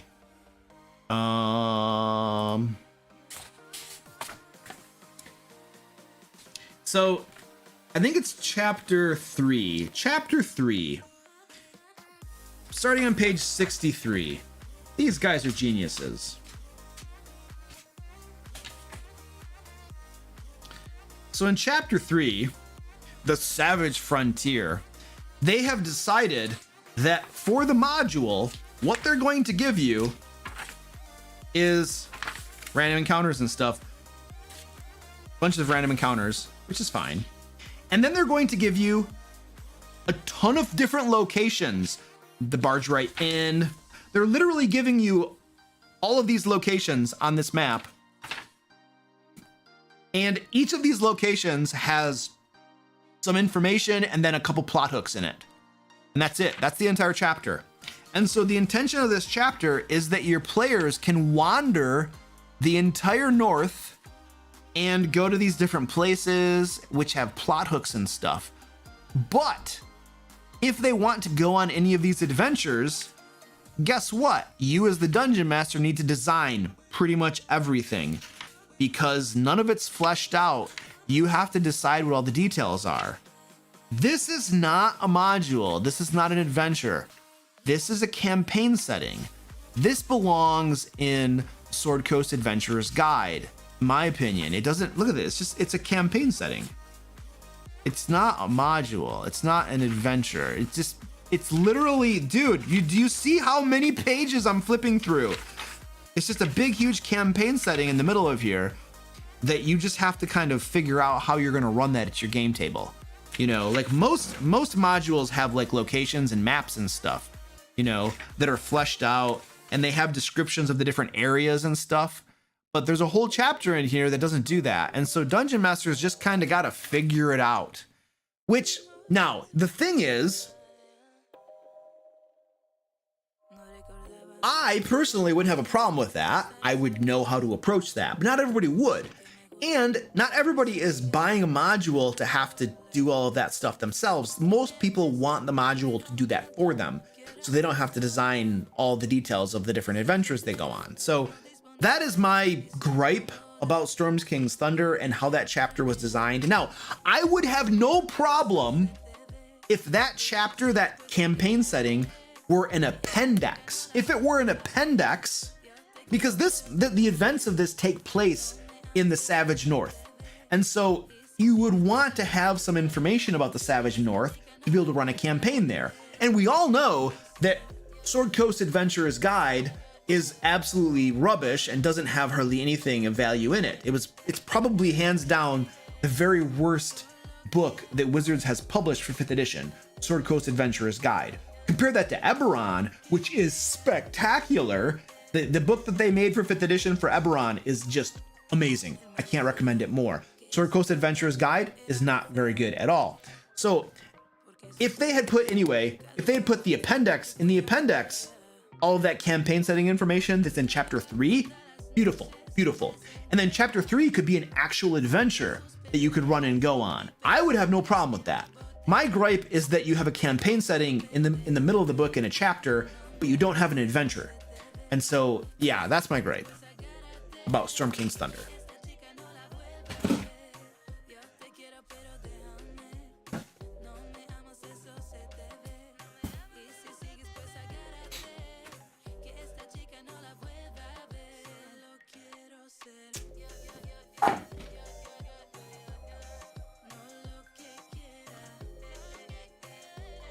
Have you ever played Org? No. Or any bare bones RPG? No, I haven't. I created a bare bones RPG. I literally, at work, my group of tech writers, one of them was having a birthday party, and he wanted me to run a game of D&D for everybody on the team. And most people on the team had never played D&D before. And so I knew that if I gave them all full-blown character sheets, even if I created them, it would have been a rules nightmare. It would have not been fun. And so what I did is I just kind of on the fly, not on the fly, it was in advance of the game, but I designed a very specific, very easy to use rule system that allowed us to, in essence, play D&D, but with very streamlined rules. And it actually worked really well. And I was actually, about a month ago, I was doing my cardio at the gym, and I was thinking that we should probably publish that rule set. It's not long either. Like it's a couple pages. It's literally a couple pages. The rule set that I kind of made up. It's a very bare bones rule set. And it actually occurred to me that this might actually be something cool that we could publish, make a little thing out of, so that people could introduce dungeons.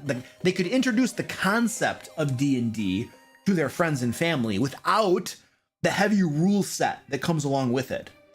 And so I've actually thought about doing that and have never gotten around to it because I have a stupid day job that prevents me from doing things I love.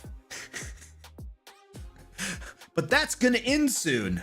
So, and then we'll get to do some stuff that's been put off for a while.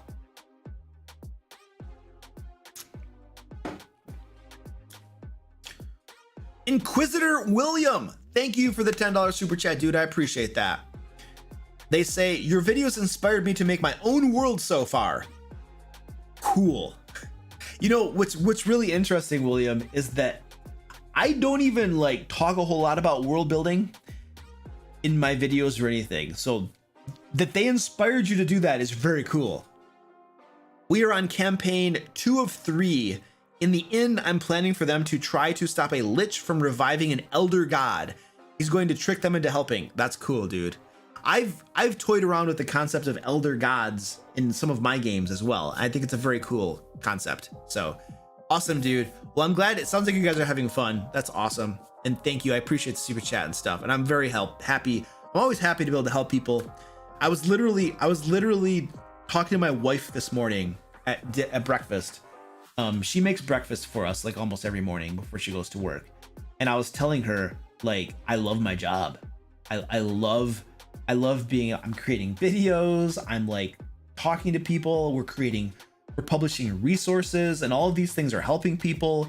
And you know, they're having fun. They're enjoying themselves. It's encouraging to help. You know, it's like, man, I was telling her how much I love doing what I do, you know, and it's such a blessing and stuff. So yeah, I'm very happy to be able to help you, dude, and everybody else.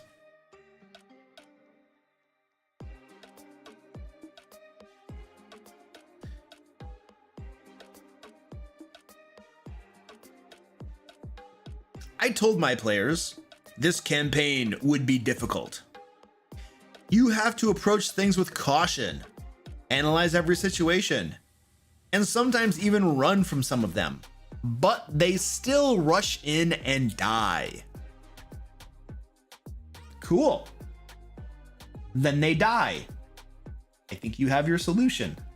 You've given them their upfront warning. You've explained how things work in the campaign, and they rush in and die. So you let them die. Make sure you don't save their bacon, then they'll just be like, oh yeah, the DM was all like, oh wow, this is really hard. You guys should be careful. And then the DM, when we weren't careful, he just kind of like prevented us from dying. So he didn't really mean business. Yeah. So you can't pull back now. You have to follow through. If they rush in and die, they rush in and die, and they make new characters. You gave them warning, you explained, you gave your campaign pitch. That was your session 0 or whatever, presumably. And they just kind of didn't listen. So yeah, make new characters. Maybe with the next set of characters they'll listen. Maybe they won't. Maybe they'll rush in and die. I don't know. Now, what I would say though, is it might be worth having a conversation with your players regarding the type of game they want to play as well. It's possible that this gritty, hard game is not for them, and it's possible they don't find it enjoyable. I don't know, I'm not there, but it's probably worth considering and having a conversation with them. Now, of course, there needs to be a balance between you running a game that you want to play and you want to run because you're going to have fun running it, right? And then, of course, your players playing a game that they find fun. There needs to be a balance there. If you're running a game you hate, how long do you think that game's gonna last? On the other hand, if you're running a game that your players hate, how long do you think they're gonna stick around for that game? So there needs to be a happy medium where both the dungeon master and the players are playing a game that they find enjoyable for themselves. So it's something worth considering. I don't know if that's the case, but if your players are kind of just running in and they might have they might have a different idea of what they would like the game to be. So I'm just throwing that out there for consideration.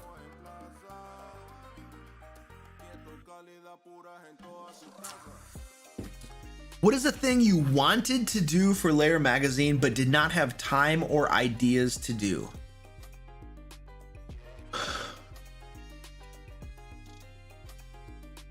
I don't know if we've actually run into anything like that. Usually for Lair magazine, like my core team and I will brainstorm ideas for it, and then I'll put it into the schedule and we'll plan out when we're going to publish it and stuff.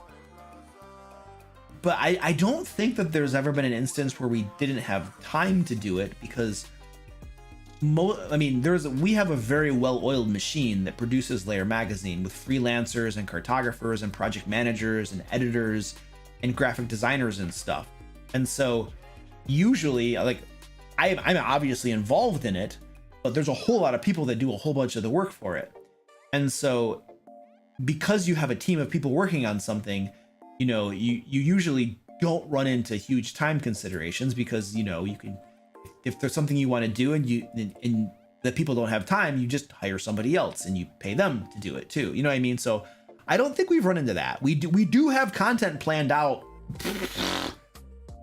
We're into December right now with planning out content. I literally have a calendar of content, and we're in December now for planning things out. So we have a healthy backlog of things we are planning on publishing, and it's going to take some time to get there, because you can't publish everything at once. There's just, you have so much time and space in the magazine to publish things, and that's what you do.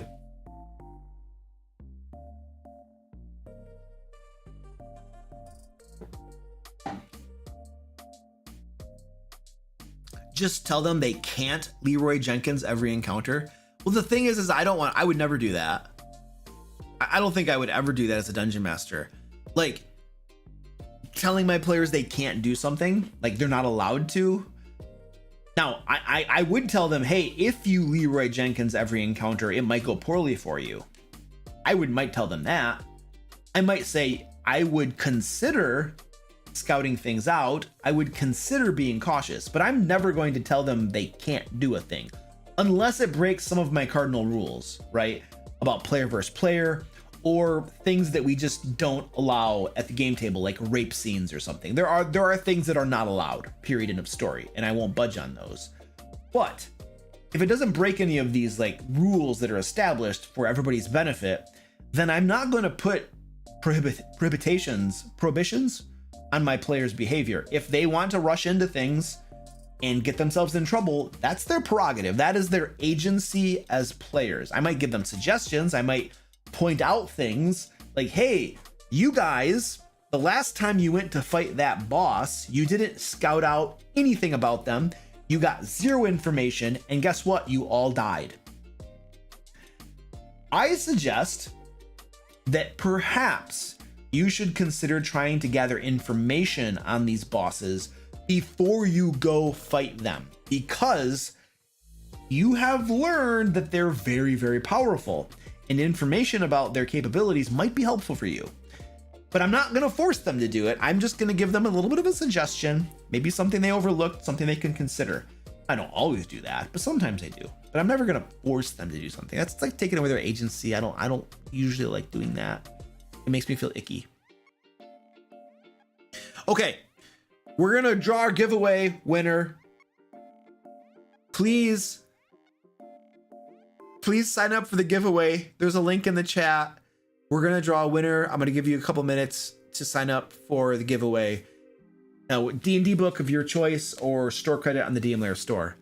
Goliath Cleric says Luke may or may not have said that on Saturday. Yeah, I literally told my Ancient Dragon players that last time we played. Do you enjoy being a player? Sometimes. What do you think you're going to choose to be your next character? I have no idea. I enjoy being a player in certain games with certain dungeon masters with certain people. I've been a player in some games where I just don't enjoy myself. So it takes, I think it takes some sort of special camaraderie or something for me to enjoy being a player. Most of the time when I'm a player, I'm not enjoying myself and I'm thinking to myself, I wish I were being the dungeon master right now. Not necessarily because the dungeon master is doing stuff wrong or something, not because of that, but just because I would have more fun if I were the dungeon master.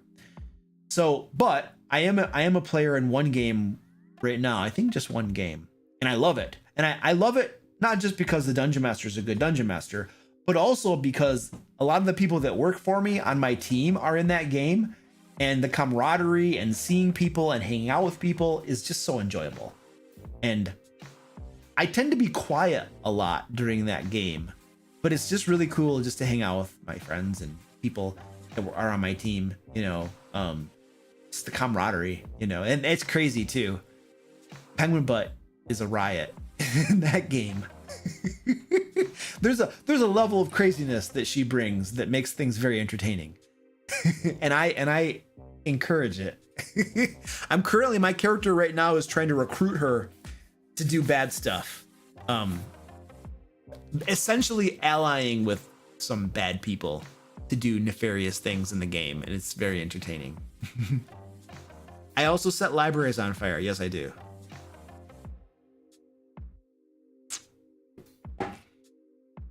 All right, let's draw the winner to our giveaway. Valerie Howard, thank you for the 25 donation to Stack Up. I really appreciate that. Thank you so much. All right, let's do the giveaway. Where is my giveaway? Here we go. Drawing the winners to our giveaway. Here we go. Here we go.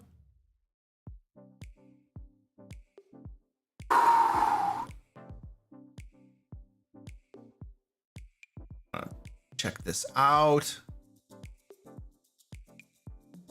Okay. Tony Nam. Tony Nam. You are the winner. Tony Nam from Greece. It's late for you, dude. I will be sending you an email, Tony. You're gonna get store credit on the DM Lair store.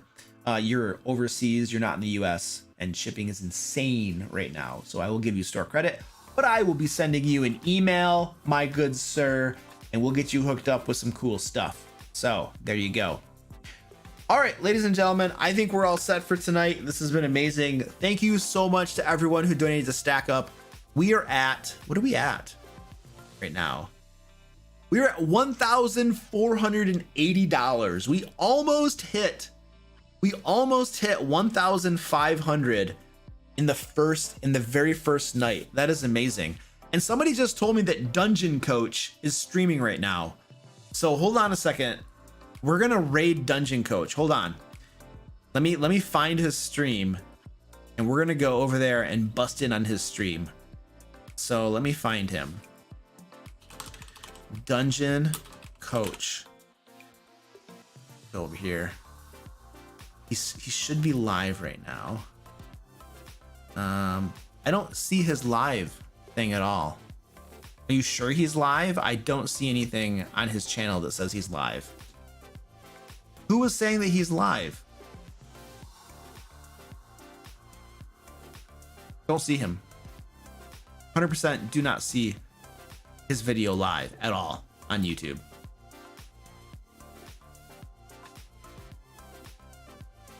Yeah, he's not live right now. I can't see him on here. So we can't rate him if he's not live, yo. Well, why does he start a half hour after I end? That's crazy.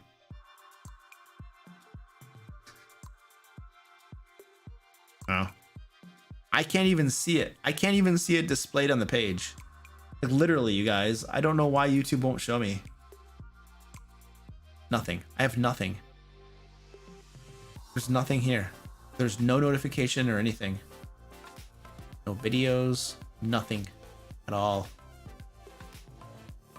Yeah. To avoid competition? Ah! The dungeon coach is my boy. He's my buddy. There's no competition. There's just love and friendship, man. Okay, I'm done then. Goodbye, ladies and gentlemen. Have a wonderful evening. We'll see you on the next stream next week. It'll be awesome. You and him cannot be in the same room together.